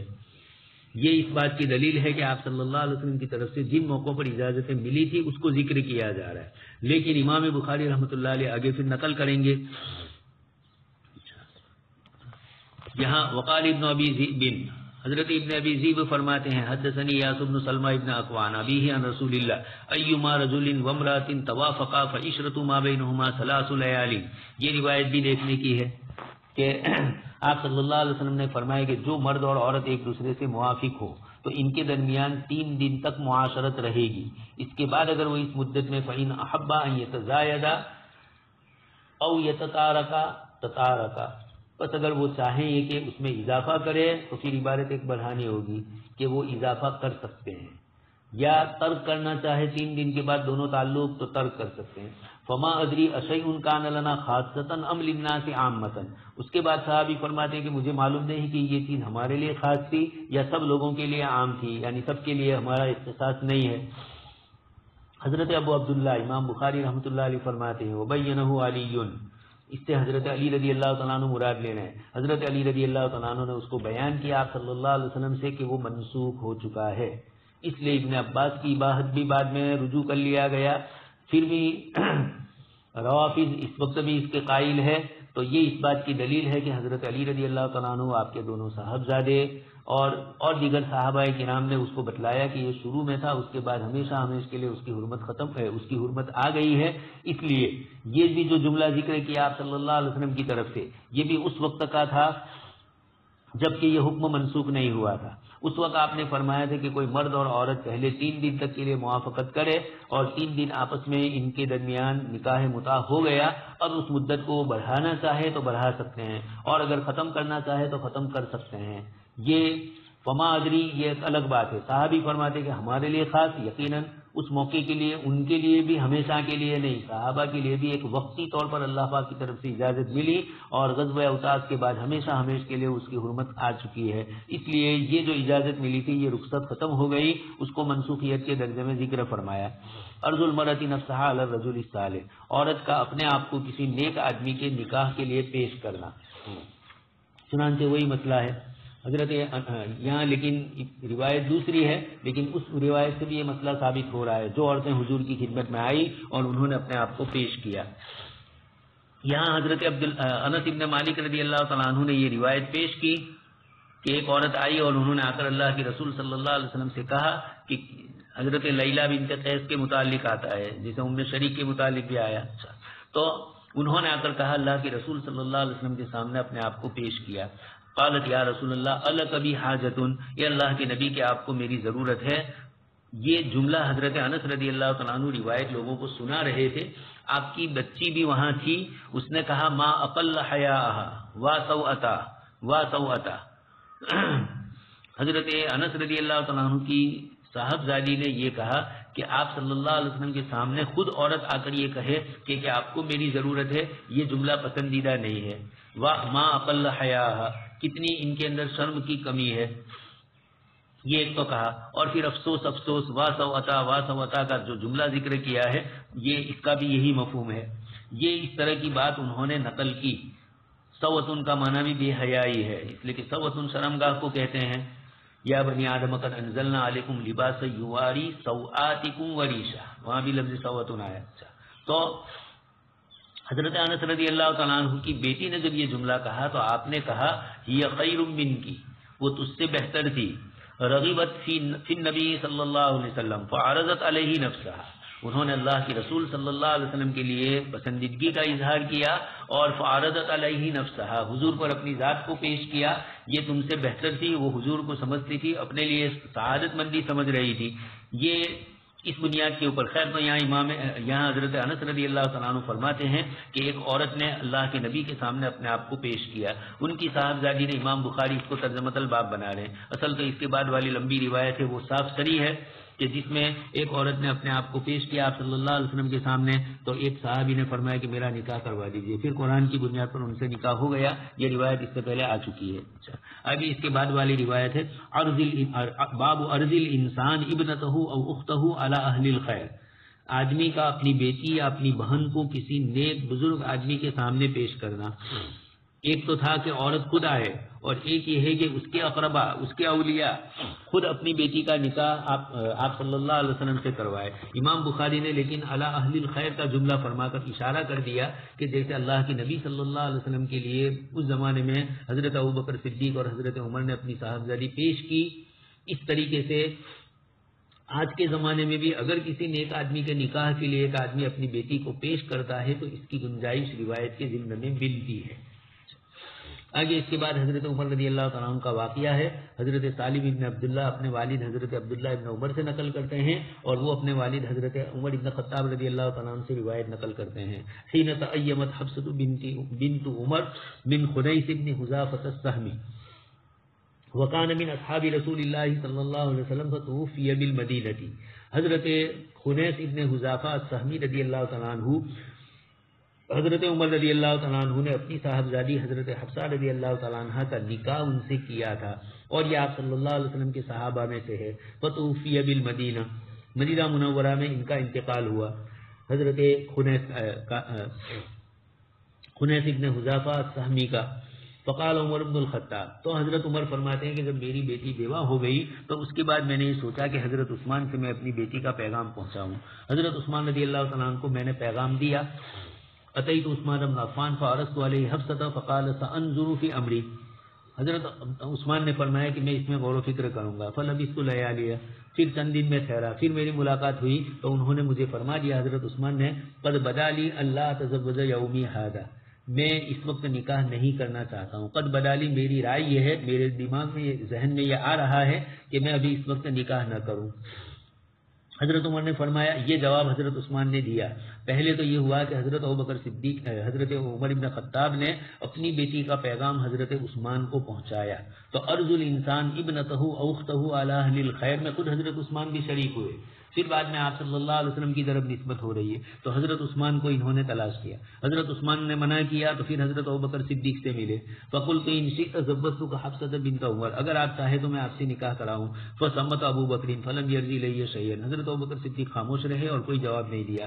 وکنت اوجد علیہ منی علی عثمان، حضرت عثمان پر مجھے جتنی تکلیف نہیں ہوئی اس سے زیادہ تکلیف حضرت ابوبکر کے لیے ہوئی، اس لیے کہ میں نے حضرت ابوبکر صدیق رضی اللہ تعالیٰ عنہ کو پیغام بھیجا، انہوں نے کوئی جواب نہیں دیا.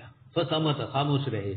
پھر تھوڑے دن تک میں ٹھہرا رہا. ثم خطبها رسول اللہ صلی اللہ علیہ وسلم فانکحتها ایاہ، پھر تھوڑے دن کے بعد حضور نے مجھے پیغام بھیجا حضرت حفصہ کا تو میں نے آپ صلی اللہ علیہ وسلم سے نکاح کروا دیا. فلقینی ابو بکر، نکاح کے بعد حضرت ابوبکر صدیق مجھ سے ملے اور فرمایا لعلک وجدت علی حین عرضت علی حفصہ، شاید جس وقت تم نے میرے سامنے حضرت حفصہ کا پیغام پہنچایا تھا اور فلم ارجی الیک شیئا، میں نے آپ کو کوئی جواب نہیں دیا تھا، تو لعلک وجدت علی، شاید آپ کو میرے متعلق تکلیف پہنچی ہے.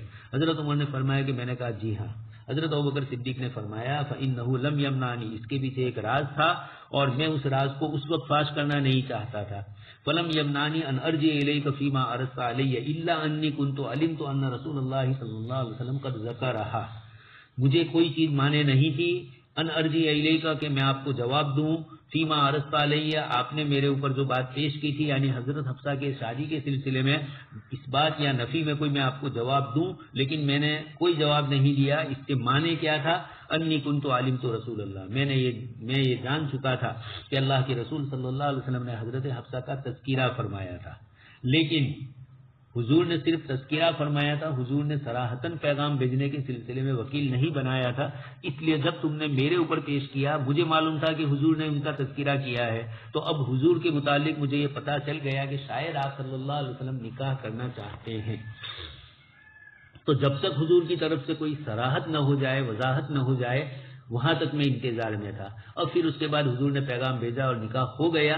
اب میں تمہیں کہہ رہا ہوں کہ اس وقت جو میں نے کچھ جواب نہیں دیا تھا اس کے پیچھے یہ راز تھا کہ ابھی تک حضور کا یہ راز تھا. حضور نے مجھے یہ نہیں کہا تھا کہ حضرت عمر کو اطلاع دو، اس لیے حضور نے میرے سامنے ذکر کیا. اور المجالس بالامانہ، مجلس میں جو چیز کہی جاتی ہے وہ امانت والی ہوتی ہے. تو حضرت ابوبکر صدیق فرماتے کہ میں حضور کا راز فلم اکن لافشی سر رسول اللہ کے رسول صلی اللہ علیہ وسلم کے راز کو ظاہر کرنا میں پسند نہیں کرتا تھا.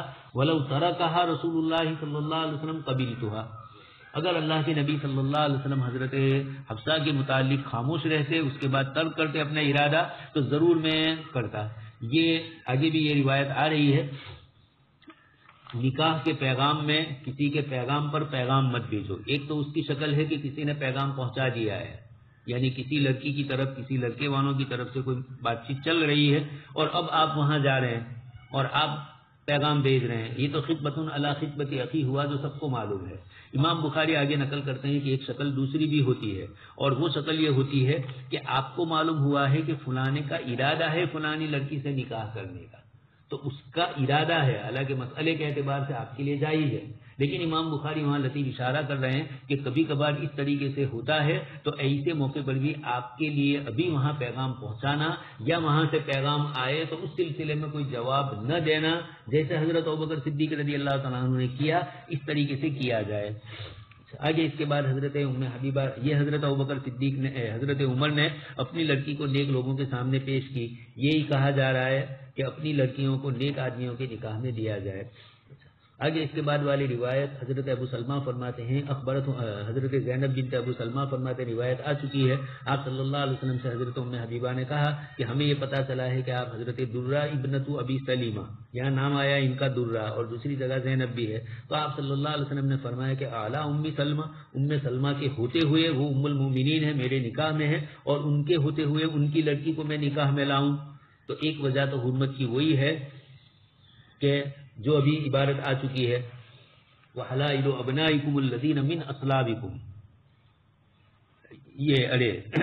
وَرَبَائِبُكُمُ اللَّاتِي فِي حُجُورِكُمْ مِنْ نِسَائِكُمُ اللَّاتِي دَخَلْتُمْ بِهِنَّ، اور ام سلمہ میرے نکاح میں ہے، ان کے ہوتے ہوئے ان کی بیٹی سے نکاح کیسے جائز ہوگا؟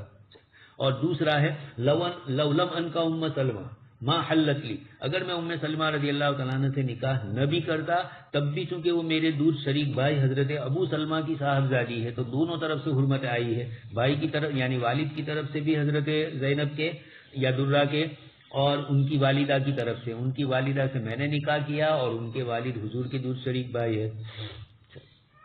باب قول اللہ عز وجل ولا جناح علیکم فیما عرضتم به من خطبۃ النساء۔ خیر، یہاں حضرت ام حبیبہ رضی اللہ تعالیٰ عنہ نے اپنی بہن کا پیغام حضور کو دیا، یہ ام حبیبہ نے نیک آدمی کے پاس دیا، یہ امام بخاری کا ترجمہ یہاں بھی ثابت ہو رہا ہے۔ ولا جناح علیکم فیما عرضتم به من خطبۃ النساء وظننتم فی انفسکم علیم اللہ الی آخر الآیہ غفور حلیم۔ ولا جناح علیکم فیما عرضتم به من خطبۃ النساء، امام بخاری رحمۃ اللہ علیہ آیت کریمہ پیش کر رہے ہیں جس کے اندر ایک عورت کے شوہر کا انتقال ہوا ہو اور عدت کے دنوں کے اندر وہ ہو تو مرد اس کو پیغام نہ پہنچائے، ولا جناح علیکم فیما عرضتم به من خطبۃ النساء، صراحت عبارت کے ساتھ نہ پہنچائے، البتہ اگر تعریف کرے، وہ تعریف کیسی ہے قدوری میں بھی پڑھ چکے ہیں، ہدایہ میں بھی، اور یہاں بھی آگے آ رہی ہے۔ اقننتم ازمرتم، روایت کے اندر جو کلمات آئے ہیں، اقننتم آگے آیت کریمہ میں ہے، او من خطبۃ النساء او اقننتم فی انفسکم، کوئی حرج نہیں ہے اس بات میں کہ تم پیش کرو عورتوں کے سامنے پیغام لیکن تعریف کی شکل میں، او اقننتم فی انفسکم، یا اپنے دل میں چھپائے رکھو کہ جب اس عورت کی عدت پوری ہوگی میں اسے نکاح کروں گا، تو وکل شیء سنتہ فہو مکنون، ہر وہ چیز جس کے سلسلے کے اندر تم کوئی چیز محفوظ رکھو، چھپاؤ، اس کو کہا جاتا ہے مکنون، خزانے کو بھی مکنون کہا جاتا ہے، اور بھی اس طرح کی دوسری چیزیں مفہوم ہے عربی میں جتنے بھی ان کے اندر یہی مفاہیم پائے جاتے ہیں۔ آگے اس کے بعد روایت کے اندر حضرت عبداللہ ابن عباس رضی اللہ تعالیٰ عنہما سے نقل کیا جاتا ہے آیت کریمہ فیما عرضتم، اس کی تفسیر کے اندر کہ تعریض یہ ہے کہ مرد عورت سے یہ کہے انی ارید التزویج، میں شادی کرنے کا ارادہ کر رہا ہوں، یا وَلَوَدِدْتُ أَنَّهُ تَيَسَّرَ لِي امرأة صالحة، میں چاہتا ہوں کہ مجھے نیک اور صالح عورت میسر ہو۔ قاسم فرماتے ہیں انکی علیہ کریمۃ، یہ فقہائے سبع مدینہ میں سے ہے، تو قاسم ابن محمد یہ فرماتے ہیں کہ اگر یہ کہے انکی علیہ کریمۃ یا انی فیکی لراغب، میں تم میں رغبت کرتا ہوں، یا انکی علیہ کریمۃ، تمہارا میرے ساتھ خصوصی تعلق ہے، تم میرے اوپر احسان مند ہو، مہربان ہو، اس طرح کا جملہ، وَإِنَّ اللَّهَ لَسَائِقٌ إِلَيْكِ خَيْرًا، اللہ پاک تمہاری طرف بھلائی کو چلائیں گے، یہ سارے جملے وہ ہیں جس کے اشارے یہی ہو رہے ہیں کہ میں تم سے نکاح کرنا چاہتا ہوں، لیکن سری عبارتیں موجود نہیں ہے۔ اس لیے عطا ابن ابی رباح فرماتے ہیں وقال عطاء یعرض ولا یبو، تعریضاً پیش کرے دور کے اشارے کنایوں میں، اور صراحتاً اس کو یہ نہ کہے، یقول ان لی حاجتاً وابشری وانت بحمد اللہ نافقۃ، مجھے ضرورت ہے ایک چیز کی اور تم خوش ہو جاؤ، تم اللہ کے شکر سے، نافقۃ تمہارا معاملہ اچھا رہے گا، رائج رہے گا، وَتَقُولُ هِيَ قَدْ أَسْمَعُ مَا تَقُولُ، اور وہ بھی سمجھ جائے اور یہ کہے کہ آپ جو کچھ فرما رہے ہیں میں سن بھی رہی ہوں، سمجھ بھی رہی ہوں، وَلَا تَعِدُ شَيْئًا، لیکن کوئی وعدہ ایک دوسرے کو نہ کرے، وَلَا يُوَعِدُ وَلِيُّهَا بِغَيْرِ عِلْمِهَا، جیسے یہ لڑکی نہ کرے اس طرح اس کا ولی بھی اس لڑکی کے علم کے بغیر کوئی وعدہ کسی سے نہ کر دے، وَإِنْ وَعَدَتْ رَجُلًا فِي عِدَّتِهَا ثُمَّ نَكَحَهَا بَعْدُ لَمْ يُفَرَّقْ بَيْنَهُمَا، اور اگر کسی آدمی نے کسی عورت سے اس طرح کی بات کر بھی لی، نکاح کا وعدہ اس طریقے سے ایک دوسرے کے ساتھ ہو گیا اور پھر نکاح کیا، تو اب توڑنا اس کا ضروری نہیں ہے. لم یفرق بینہما، یعنی یہ نکاح منعقد ہو جائے گا. حسن بصری رحمۃ اللہ علیہ فرماتے ہیں لا تواعدہن سرا، چپکے چپکے ان سے وعدے نہ کرو. حسن بصری نے اس آیت کا مفہوم مراد لیا سرن کا کہ زنا نہ کیا جائے، لیکن تمام محدثین اور علماء کرام حسن بصری رحمۃ اللہ علیہ کی اس تفسیر کا اعتبار نہیں کرتے ہیں اور وہ یہ فرماتے ہیں کہ یہ صحیح نہیں ہے. تمام محدثین مفسرین نے آیت کریمہ کے سیاق و سباق کو مد نظر رکھتے ہوئے یہی فرمایا کہ یہ چپکے چپکے وعدے نکاحی کے ہوتے ہیں. نعوذ باللہ زمانے نبی صلی اللہ علیہ وسلم اس طرح نہیں تھا کہ جس کے اندر چپکے چپکے اس طرح کی چیز ہو، لیکن ہو سکتا ہے کہ چپکے سے وعدہ کرتے ہوئے کہیں آگے بڑھ جائے، جیسے ہمارے یہاں ہوتا ہے آج کل، صرف شادی کی بات ہوتی ہے، نکاح کی بات ہوتی ہے اور ساری چیزیں اس طرح کی ہو جاتی ہے.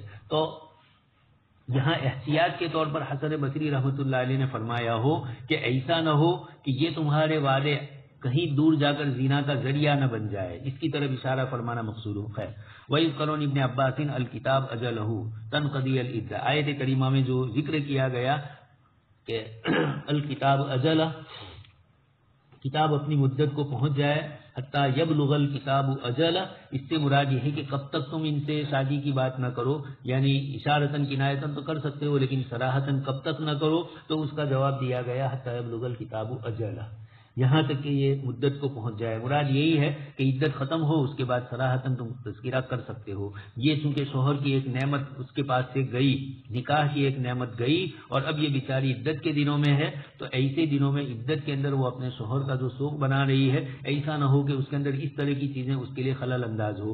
اور اگر اولاد ہے تو بڑے مسائل پیدا ہوتے ہیں، بڑی اولاد ہے تو اور خطرے مسئلے ہو جاتے ہیں. تو اس لیے اس قسم کی چیزیں عدت ختم ہو جانے دو، اس کے بعد جو بات ہوگی وہ آگے ہوگی. لیکن ابو سنابل جیسا نہ ہو. حضرت سبیہ رضی اللہ تعالیٰ عنہ سے وہ نکاح کرنا چاہتے تھے اور سبیہ کے یہاں اولاد، ان کے یہاں بچہ 4 مہینے 10 دن پورے کرنے کی ضرورت پیش نہیں آئی اور حمل ہو گیا 1 مہینے میں، وضع حمل. اور ابو سنابل نے دیکھا رضی اللہ تعالیٰ عنہ کہ حضرت سبیہ تھوڑی تیار ہو کر بناؤ سنگار جیسی شکل کر رہی ہے اور یہ خود نکاح کرنا چاہتے تھے. تو سیدھا تو یہ نہیں کہا کہ میں تم سے نکاح کرنا چاہتا ہوں، لیکن یہ کہا کہ تمہارے لیے اس طرح زیب و زینت جائز نہیں ہے. تو پھر اس کے بعد سبیہ حضور کی خدمت میں گئی اور بات پیش کی تو آپ نے فرمایا کہ تمہاری عدت پوری ہو گئی، اس لیے تم نکاح کر سکتی ہو. خیر باب النظر الی المرأة قبل التزویج، عورت کی طرف دیکھنا شادی سے پہلے، یہ بھی گنجائشیں ہیں. کچھ حضرات نے کہا کہ عورت سے پوچھا جائے، عورت کے اولیاء سے پوچھا جائے. تو ایک تو وہ شکل ہوتی ہے جس میں باقاعدہ دیکھنے جاتے ہیں، اور ایک یہ ہے کہ اس طرح کی شکل نہ ہو اور پہلے دیکھ لینا چاہتے ہیں، تو اس کی بھی گنجائش ہے. اس سلسلے میں وہی روایت پیش کی جو اس سے پہلے آ چکی ہے. صحابیہ نے اپنے آپ کو حضور کے سامنے پیش کیا. وہاں روایت میں ہے فصعد النظر الیہا وصوبہ ثم رأسہ، آپ صلی اللہ علیہ وسلم نے نظر ان کی طرف اٹھائی، اوپر سے لے کر نیچے تک دیکھا اور پھر آپ نے اپنا سر نیچے کر دیا. یہ فصعد النظر الیہ اس کی طرف اشارہ کرتے ہوئے بتلا دیا کہ آپ صلی اللہ علیہ وسلم نے ان کے ساتھ یہ معاملہ کیا تھا. یہ اب کس طریقے سے دیکھا جائے، کتنا دیکھا جائے، آپ صلی اللہ علیہ وسلم نے یہاں اس عورت کے ساتھ جب نکاح نہیں کرنا تھا تو پھر کیوں دیکھا، اس طرح کے بھی مسئلے آئے. تو آپ صلی اللہ علیہ وسلم کے لیے اللہ تبارک تعالیٰ نے جو اجازت اور جو گنجائشیں دی تھی، آپ صلی اللہ علیہ وسلم نے ان کی طرف دیکھا اور پھر اس کے بعد خیر اصل مسئلہ جو ہے وہ تو حضرت انصاری صحابی رضی اللہ تعالیٰ عنہ کا مسئلہ ہے، وہ آپ جانتے ہیں. آپ صلی اللہ علیہ وسلم نے ان سے فرمایا، انہوں نے کہا کہ اللہ کے رسول ایک عورت سے میرا طے ہوا ہے. تو آپ نے فرمایا کہ تم نے دیکھا ہے لڑکی کو؟ انہوں نے کہا کہ اللہ کے رسول میں نے نہیں دیکھا. تو آپ صلی اللہ علیہ وسلم نے فرمایا انظر الیہا فإنہ احری ان یقدم بینکما، تم ان کو دیکھ لو، تمہارے اس کو دیکھنا زیادہ پسندیدہ ہے.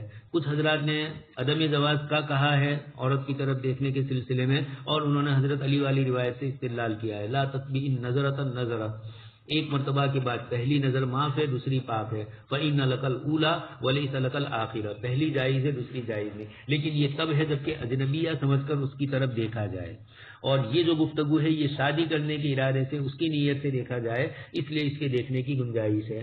ہاتھ اور چہرہ وغیرہ دیکھا جائے، یہ امام اوزاعی نے شرمگاہ کے علاوہ دوسرے حصے دیکھنے کو جائز کہا ہے، لیکن زیادہ مناسب یہی ہے کفین اور چہرہ یہی اصل چیز ہے. دیکھنے کے لیے اجازت کے مسئلے کے اندر اجازت لینی پڑے یا نہ پڑے دونوں قسم کی گنجائش ہے.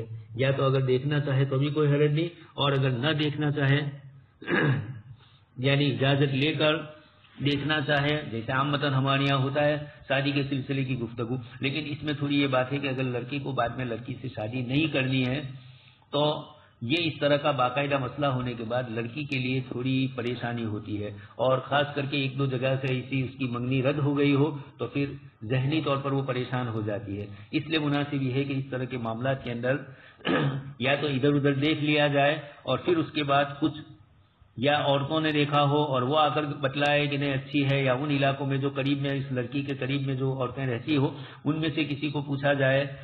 اس طریقے کے معاملات جو ہوتے ہیں اس کے بعد پھر دیکھے تو یہ زیادہ مناسب ہے. ایک اور روایت بھی ہے, ایک صحابی رضی اللہ تعالیٰ عنہ نے ایک انصاریہ عورت سے نکاح کیا. آپ صلی اللہ علیہ وسلم نے پوچھا تم نے ان کو دیکھا؟ کہا کہ نہیں. کہا کہ جائیے اور دیکھیے, اس لیے کہ فی اعین الانصار شیئا, روایت آپ سن چکے ہیں, مسلم وغیرہ میں بھی ہے, انصار کی آنکھوں میں کچھ چیز ہوتی ہے.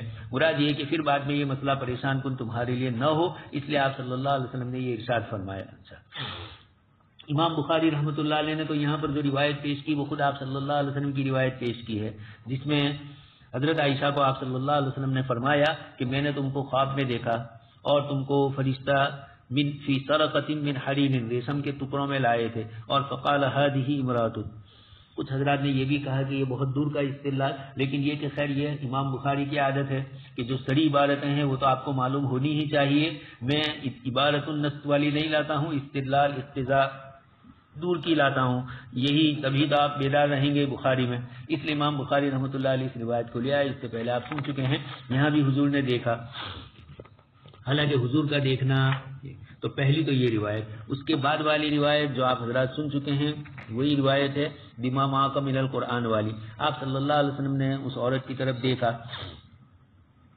اور پھر اس کے بعد آپ صلی اللہ علیہ وسلم نے وہی تا رأسہ والی جو عبارت آئی اسی کی طرف اشارہ کیا. آگے اس کے بعد ایک بڑا مسئلہ ہے من قال لا نکاح الا بولی, یہ بھی معرکۃ الاعلی مسئلہ سمجھا جاتا ہے احناف اور شوافی کے درمیان. لیکن بات یہ ہے کہ دونوں کے پاس دلیلیں ہیں, احناف کے پاس بھی ہے شوافی کے پاس بھی ہے. کچھ آیتیں بھی ہیں جن آیتوں میں اشارہ یعنی جن آیتوں میں عورتوں کی طرف نسبت کی گئی احناف ان آیتوں سے استدلال کرتے ہیں, اور جن آیتوں میں مردوں کی طرف نسبت کی گئی یعنی مردوں کو کوئی حکم دیا گیا عورتوں کے سلسلے میں تو وہ حضرات ان آیتوں کو استدلال میں پیش کرتے ہیں. اس کے علاوہ لا نکاح الا بولی والی روایت کو پیش کیا جاتا ہے. امام بخاری رحمۃ اللہ علیہ کی شرطوں کے مطابق تو نہیں ہے, اس لیے ترجمۃ الباب میں اس روایت کو امام بخاری رحمۃ اللہ علیہ لائے, لیکن دیگر محدثین نے اس روایت کو ذکر کیا ہے, اس لیے اس روایت کا بھی انکار نہیں کیا جا سکتا. اب اس کے بعد لا نکاح الا بولی, ابو داؤد نے, ترمذی نے, حاکم نے, ابن حبان نے اس روایت کو نقل کیا, ابن ماجہ نے بھی, مشکات میں بھی روایت آپ سن چکے ہیں. اور اس کے علاوہ امام بخاری رحمۃ اللہ علیہ بھی چونکہ یہاں لا نکاح الا بولی میں ان حضرات کے ساتھ ہے, اس لیے اب یہ مسئلہ بھی ایسا ہی ہے. احناف کے یہاں بھی عملی شکل میں دیکھیں کہ ہمارے یہاں جب لڑکیوں کی شادی ہوتی ہے تو عمومی طور پر ولی ہی کی بنیاد پر ہوتی ہے. تو لا نکاح الا بولی, انکاح اور نکاح عورتوں کی عبادت سے نہیں ہوتا ہے, ولی کی عبادت سے ہوتا ہے. یہ حضرات اس طرح کا استدلال کرتے ہیں اور لا نکاح الا بولی والی روایت کو بھی پیش کرتے ہیں. عملی شکل پہلے دیکھی جائے کہ عملی شکل کے اندر ہمارے یہاں بھی بغیر ولی کے نکاح نہیں ہوتا.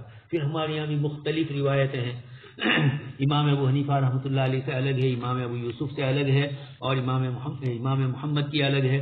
پھر اور دوسری کچھ حضرات نے یعنی احناف کی طرف سے دو قسم کے جواب دیے گئے ہیں. ایک تو لا نکاح الا بولی والی روایت کے اوپر کلام کیا گیا ہے, لیکن محدثین حضرت مولانا مفتی تقی صاحب بھی اور اسی طریقے سے حضرت مولانا سلیم اللہ خان صاحب یہ حضرات کہتے ہیں.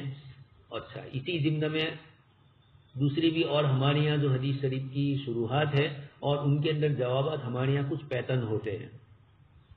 کچھ جوابات تو اس حدیث سے متعلق ہوتے ہیں اور کچھ جواب عمومی ہوتے ہیں, اور کبھی کبھار ہمارے اساتذہ یا ہمارے محدثین عمومی ان جوابات کو ہر جگہ پر تصفیہ کر دیتے ہیں. روایت سندن متنن مسترب ہے, اس طرح کی عبارتیں آپ سن چکے ہیں, ہمارے یہاں کئی عبارتوں میں آتا ہے.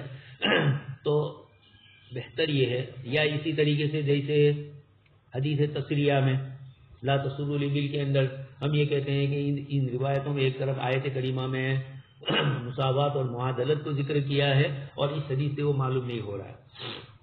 تو یہ سوچا جائے کہ احادیث یہ تربیتی باب سے بھی ہے اور احکام کی قبیل سے بھی ہے، یعنی عملی شکل میں ایک اسلامی نظام حکومت کا جو نظام چلتا ہے اس کے مطابق بھی ہے، اور انفرادی طور پر ہر شخص کے ساتھ اللہ کے کلام اور اللہ کی کتاب اور اللہ کے احکام سے بھی اس کا تعلق ہے.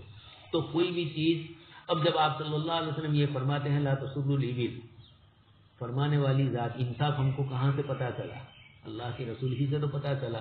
اور آپ صلی اللہ علیہ وسلم پھر بھی عام احوال کے اندر انصاف کا حکم دے رہے ہیں، آیتیں آپ پر نازل ہو رہی ہے، اور اس جگہ پر آپ نے بخیر النظرین فرمایا، دو چیزوں میں سے کسی ایک کا اختیار دیا، اور اس میں جو چیز ذکر کی اس کے اندر دونوں کے درمیان موافقت نہیں ہو رہی ہے، جتنا دودھ نکالا اس کے بدلے کے اندر اتنا ہی جو لیا جائے. یہ جو بات پر اشکال ہوا تو احناف نے روایت کے جواب دیتے ہوئے بہت سارے جوابات دیے. اس میں کبھی کبھار یہ بھی کہہ دیتے ہیں روایت کے سلسلے میں. تو بات یہ ہے کہ کچھ چیزیں تربیت کے باب سے ہوتی ہے. آپ صلی اللہ علیہ وسلم نے یہاں پر جو فرمایا تو آپ نے دیکھا کہ ایک آدمی اس طریقے کے، اب احناف کے یہاں بھی ہوگا، ایک آدمی نے ایک آدمی کو دھوکہ دیا، دودھ روکے رکھا اور پھر اس کے بعد جانور بیچ دیا، نے وہاں گھر گیا، نے ایک دو دن کے بعد پھر دودھ اپنی اصل رفتار پر آ گیا، یہ دھوکہ بازی ہوئی. اب یہ آئے گا اس کے پاس اور یہ کہے گا.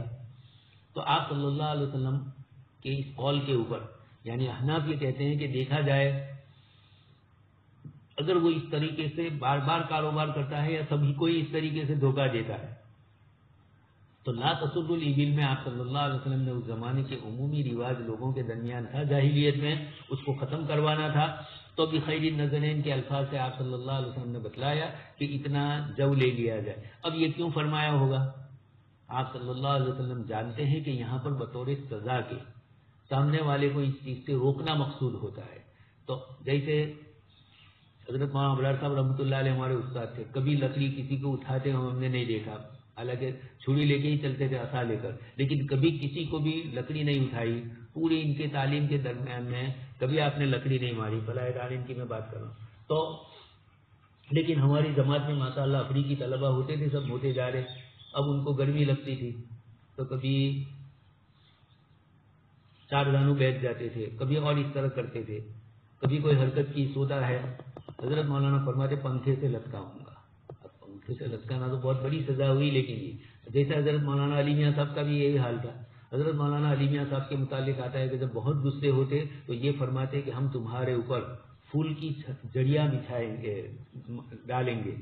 اب گلاب کی پتی ہے معمولی سی، اور کسی پھول کی معمولی سی پتی ہے، وہ تو کسی کی خوشی کے موقع پر کسی پر ڈالا جاتا ہے، شادی کے موقع پر یا اور کہیں استقبال ہو رہا. اب حضرت فرماتے ہیں کہ اس سے ہم تمہاری، تو اس طریقے سے اللہ، جب یہ حضرات تو سادات حضور کے خاندان میں سے ہیں لیکن 1400 سال بعد کے ہیں، تو اللہ کے نبی صلی اللہ علیہ وسلم کی اپنی شفقت اور اپنی عنایت امت پر کیسی ہوگی. لیکن اب وہ اس قسم کے جملے جب ارشاد فرماتے ہیں تو وہاں عمل مقصود نہیں ہوتا ہے، وہاں تنبیہ کرنا مقصود ہوتا ہے اس قسم کی چیزوں میں. خیر، تو باب لا نکاح الا بولی بھی سورہ فاتحہ ہی کی طرح ہے. ہر حنفی نکاح کرتا ہے تو ان کے یہاں اولیاء ہوتے ہی ہیں، رات دن آپ دیکھ رہے ہیں مسجدوں میں. اور جہاں نہیں ہوتے ہیں تو صرف حنفی کیا، ان حضرات کے یہاں بھی نہیں ہو رہے ہیں. یعنی جہاں شریعت اور دین کے مسائل پر عمل نہیں کرنا ہے، بے دین رہنا ہے، تو حنفی ہوگا وہ بھی بے دین، وہ بھی لڑکا لڑکی اکیلے مل جائیں گے، سول میرج کر لیں گے، اس طرح کی چیزیں. تو لا نکاح الا بولی، احناف بھی یہی کہتے ہیں. لیکن ہم تھوڑا لڑکی کو بھی اختیار دیتے ہیں، جیسے خود امام بخاری آگے لڑکی کو مجبور نہ کیا جائے وہ روایت بھی لا رہے ہیں. تو یہ ایک درمیانی چیز ہے. اتنی بات تھی کہ پہلے ولی کا زیادہ تر چلتا تھا، اور لڑکی بالغہ ہو تب بھی اس کو ماں باپ جو کہے اسی پر عمل کرنا ہوتا تھا. پھر آپ صلی اللہ علیہ وسلم کے پاس ایک صحابی آئی اور انہوں نے کہا کہ اللہ کے رسول، میرے والد نے فلانی جگہ نکاح کیا ہے، وہ مجھے پسند نہیں ہے. تو حضور نے اس کو رد کرنے کی بات کہی. انہوں نے فرمایا کہ رد تو میں نہیں کرتی، لیکن میں عورتوں کو یہ بتلانا چاہتی ہوں کہ شریعت نے تمہیں اختیار دیا ہے. تو دونوں قسم کی چیزیں ہیں. اب اتنی بات ہے کہ احناف نے جو ایک مسئلہ ذکر کیا تھا کفو والا، لڑکی جب اپنے کفو میں نکاح نہیں کرتی ہے تو ایک تو مہر کا مسئلہ آتا ہے. اب اس کی بہن جو اس کے بعد ہے، اس نے غیر کفو میں نکاح کیا تو اس کا اثر اس کی بہن کے نکاح پر پڑتا ہے.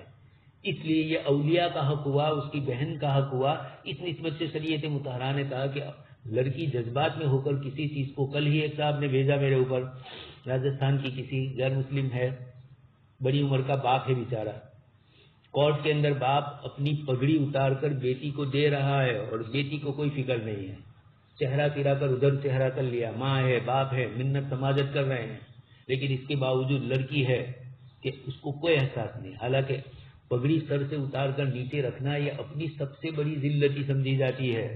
پگڑی کے جو رواجات تھے پہلے تو پگڑی کو بہت بڑا اہتمام تھا، حتیٰ کہ ہم لوگ ایک مرتبہ ترکیسر میں حضرت قاری محمد طیب صاحب رحمۃ اللہ علیہ تشریف لائے تھے، وضو کر کے حضرت کھڑے ہوئے، آپ کی ٹوپی بھی ماشاء اللہ اونچی تھی، تو ٹوپی آپ نے رکھی ہوئی تھی.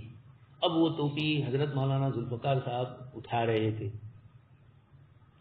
حضرت قاری طیب صاحب رحمۃ اللہ علیہ نے فرمایا کہ یہ ٹوپی یعنی ایسے ہی اٹھا کر دینا چاہ رہے تھے، تو حضرت نے اشارہ یہ تھا کہ گویا میری ٹوپی میں ہی اٹھاؤں گا، یعنی یہ ایک وقار کی چیز ہوتی ہے. اس طرح کے لطیف اشارے، حضرت تو بہت مزاح والے تھے اور بڑی نرم طبیعت والے تھے قاری طیب صاحب رحمۃ اللہ علیہ، تو حضرت نے اس طریقے سے کیا. خیر، تو اتنی ہوئے تب بھی یہ نہیں کیا. تو اب یہ ہے کہ حضور کے زمانے میں یہ ہوتا تھا کہ لڑکیوں کو کوئی اختیار نہیں ملا تھا، اور بعد کے دور میں بھی ہمارے یہاں مسلمان معاشرے کے اندر پھر حدیث کو چھوڑ دیا گیا، یعنی حضور سے پہلے یہ تھا، پھر آپ نے آ کر لڑکیوں کو بھی اختیار دیا. تو اعتدال پھر بھی امت مسلمہ میں باقی رہا، اولیاء بھی لڑکی کو پوچھے اور لڑکی بھی اپنے اولیاء کا لحاظ کرے. لیکن اب آج کا زمانہ تو الا بھی ولیین والی بات ہی نہیں ہے، اولاد شادی نہیں کرتی ہے. ایک صاحب تھے میرے پاس آئے، کہا کہ لڑکی شادی نہیں کر رہی ہے. لڑکے کا بھی ایک دو صاحب آئے، میں نے کہا اس کو پوچھو کہ تمہیں کوئی تیار کر رکھا ہو تو کہہ دے ہمیں، تاکہ ہم محنت ہی نہ کریں دوسری، اس لیے کہ پھر تو کہیں نہ کہیں ادھر سے ادھر کر کے وہیں جائے گا. تو پہلے ہم دیکھ لیں کہ تو جو چیز پسند کرتا ہے آیا تیرے حق میں خیر ہے یا نہیں ہے، تو پھر شادی کروا دیں گے. خیر، تو لا نکاح الا بولی، اس کو دونوں مفہوم کے اعتبار سے سمجھنا ہے. اس لیے روایت تو اپنی جگہ پر قابل استدلال ہے. جو احناف اس روایت کے اندر کہیں نہ کہیں کچھ اس طرح کی چیزیں کرتے ہیں، تو بہتر یہ ہے کہ نکاح بعبارۃ النساء ولی کے بغیر منعقد ہو جائے گا، بشرطے کہ عورت آزاد عاقلہ بالغہ ہو. البتہ ولی کا ہونا ہمارے یہاں مستحب ہے. امام صاحب کی یہ ظاہر روایت ہے. امام ابو یوسف کی کچھ اور روایتیں ہیں، کفو اور غیر کفو کی. شمس الائمہ سرخسی رحمۃ اللہ علیہ کی تحقیق بھی یہی ہے کہ بہتر یہ ہے کہ کفو میں ہے تو جائز ہے اور غیر کفو میں ہے تو جائز نہیں ہے. اس لیے کہ ولی کا جو حق ہے وہ کفو والا ہوتا ہے، اس لیے ولی کے حق میں حق تلفی اس کی ہو رہی ہے، اور اس کے نتیجے میں اس کی دوسری بہنوں کا بھی نکاح کا مسئلہ ہوتا ہے، خود اس کے ماں باپ کا بھی سماج اور معاشرے کے اندر ایک مقام ہوتا ہے. اب یہ غیر کفو میں نکاح کر کے ان کے اس حق کو توڑ رہی ہے، اگرچہ نکاح وہ خود کر رہی ہے. اس اعتبار سے من وجن اس کو اختیار بھی دیا، لیکن دوسرے اعتبار سے یہ اولیاء کے ساتھ مسئلہ پیش آتا ہے. اچھا، اب بات یہ ہے کہ آیا بغیر ولی کے نکاح منعقد ہو جاتا ہے؟ یعنی احناف کے نزدیک بھی غیر کفو اور کفو کی عبارت جو ذکر کی گئی وہ سب سے اچھی معلوم ہو رہی ہے. اور کچھ حضرات فرماتے ہیں کہ امام ابو یوسف رحمۃ اللہ علیہ نے بھی اخیر کے اندر پھر رجوع بھی کر لیا تھا، لیکن یہ روایت جو ظاہر روایت کی ہے مطلق جواز اس کی طرف رجوع کیا تھا، لیکن یہ عبارت جو ہے وہ تھوڑی زیادہ مناسب معلوم ہوتی ہے. اسی لیے امام طحاوی رحمۃ اللہ علیہ اور امام کرخی رحمۃ اللہ علیہ نے نقل کیا کہ امام ابو یوسف کا قول ہی یہ جو اخیری قول ہے نکاح بعبارۃ النساء بلا ولی کے منعقد نہیں ہوتا، جو جمہور کا مسلک ہے. اس لیے امام ابو یوسف بھی اس طرف گئے. امام محمد کے مسلک میں دو روایتیں ہیں، لیکن خلاصہ کلام یہی ہوگا کہ بغیر ولی کے نکاح بعبارۃ النساء منعقد ہو جاتا ہے، خواہ کفو میں ہو یا غیر کفو میں. امام ابو حنیفہ رحمۃ اللہ علیہ کی ظاہر روایت یہی ہے. اور پھر ایک قول یہ بھی ہے کہ امام ابو یوسف اور امام محمد سے بھی اس روایت کی طرف رجوع منقول ہے، اور یہ ایک معتدل ہے، دونوں کی رعایت ہو جاتی ہے.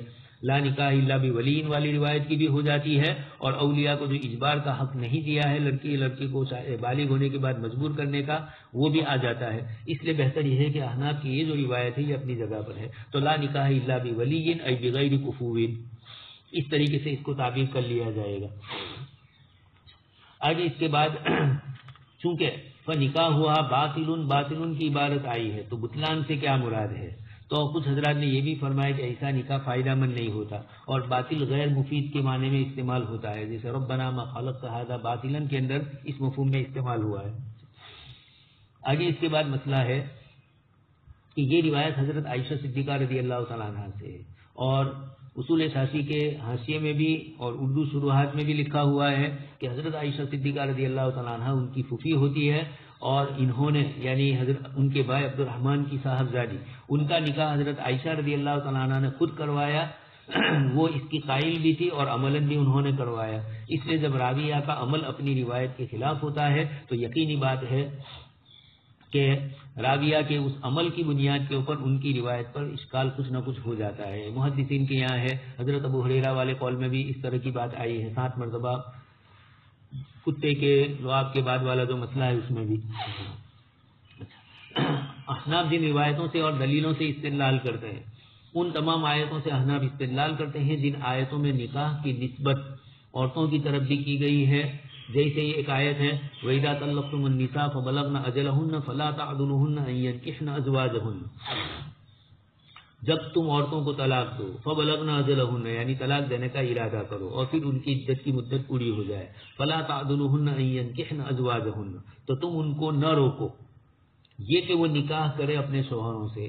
حضرت معقل ابن یسار رضی اللہ تعالیٰ عنہ کی لمبی چوڑی روایت ہے، اور اس روایت کے ذمہ میں یہی ہوا، انہوں نے اپنی بہن کا نکاح ایک صاحب سے کروایا تھا، پھر انہوں نے ان کی بہن کو طلاق دے دی، پھر یعنی طلاق 3 نہیں دی تھی، 1 یا 2 دی تھی، اور پھر اس کے بعد رجوع کر لیا، تو رجوع کرنا چاہا تو حضرت معقل ابن یسار نے منع کیا کہ نہیں، تو آیت کریمہ نازل ہوئی، چنانچہ حضرت معقل ابن یسار پھر راضی ہو گئے۔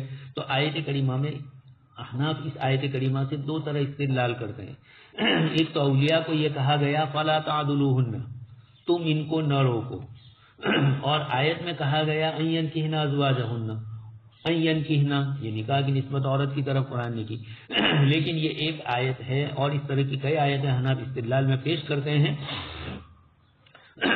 دونوں کے لیے آیتیں استدلال کے طور پر ہے، وہ حضرات فَلَا تَعْضُلُوهُنَّ پر نسبت کر رہے ہیں۔ امام شافعی رحمۃ اللہ علیہ کے مسلک کے مطابق امام بخاری رحمۃ اللہ علیہ کا بھی مسلک ہے، اس لیے امام بخاری رحمۃ اللہ علیہ فلا تعدلوہن کی طرف جا رہے ہیں اور احناف جا رہے ہیں ینکحن کی طرف، اس لیے ان آیتوں کے اندر تمام کے لیے اپنی اپنی دلیلیں پیش کرنے کی گنجائش رہتی ہے۔ یہ آیت کریمہ ہے، اس کے بعد اور بھی دوسری آیتیں احناف اپنی طرف سے پیش کرتے ہیں، ان آیتوں کے سلسلے میں بھی وہ حضرات کوئی نہ کوئی جواب دیتے ہیں۔ احناف کا ایک اور استدلال ہے فَإِذَا بَلَغْنَ أَجَلَهُنَّ فَلَا جُنَاحَ عَلَيْكُمْ فِي مَا فَعَلْنَ فِي أَنفُسِهِنَّ، یہ فعلنا اور بلغنا اجلہن، خیر بلغنا اجلہن تو ان کی ذات سے وابستہ ہے وہ مسئلہ، لیکن فعلنا فی انفسہن وہ اپنے لیے جو چیز کر رہے ہیں جب ان کی مدت ختم ہو جائے تو کوئی حرج نہیں ہے تمہارے اوپر، فیما فعلنا فی انفسہن ان چیزوں میں جو وہ عورت اپنے لیے کر رہی ہے اچھے طریقے سے، تو فعلنا عورت کی طرف نسبت کی گئی۔ تیسرا استدلال فَإِن طَلَّقَهَا فَلَا تَحِلُّ لَهُ مِن بَعْدُ حَتَّى تَنكِحَ، یہاں بھی تنکیہ کا لفظ جو آیا وہ عورت کی طرف منسوب ہو رہا ہے کہ یہاں تک کہ وہ عورت نکاح کرے اس شوہر کے علاوہ سے، تو تنکیہ کا لفظ عورت کی طرف منسوب ہوا۔ اسی طرح الأيم أحق بنفسها من وليها والبكر تستأذن في نفسها وإذنها سماتها، اس روایت سے بھی احناف استدلال کرتے ہیں۔ اس روایت میں بھی امام ترمذی نے فرمایا کہ حدیث میں حقیقت میں ولی کو ہدایت کی گئی ہے کہ وہ سیبہ سے مشورہ کر کے نکاح کرے، یہ مطلب نہیں ہے کہ عورت کے بغیر نکاح کر سکتی ہے، وہ حضرات یہ کہہ رہے ہیں، ہم کہہ رہے ہیں کہ آیت میں الفاظ کا صریح، یہ تو آپ کہہ رہے ہیں کہ ولی کے ساتھ، ہم کہہ رہے ہیں کہ آپ جس طرح ولی کے ساتھ کہہ رہے ہیں اس طریقے سے الفاظ کا ظاہر ہماری طرف ہے۔ اگلی آیتوں میں بھی اسی طریقے سے ہے کہ اگر آپ یہ کہو کہ ولی کی طرف نسبت ہے فلا تعدلوہن، تو ہم کہیں گے کہ ینکحن ہمارے لیے دلیل ہے۔ اس لیے مکمل دونوں طرف اپنے اپنے استدلالات ہیں، لیکن بات یہ ہے کہ مسئلہ اتنا اختلاف والا نہ کیا جائے، اس لیے کہ احناف کے یہاں بھی ولی کی اجازت کے بغیر عام متن نکاح نہیں ہوتے، لیکن اگر ہوا تو غیر کفو میں ہے تو معتبر نہیں ہے، اور کفو میں ہے تو معتبر ہے۔ سبحان اللہ و بحمدہ، سبحانک اللہم و بحمدک، نشہد ان لا الہ الا انت۔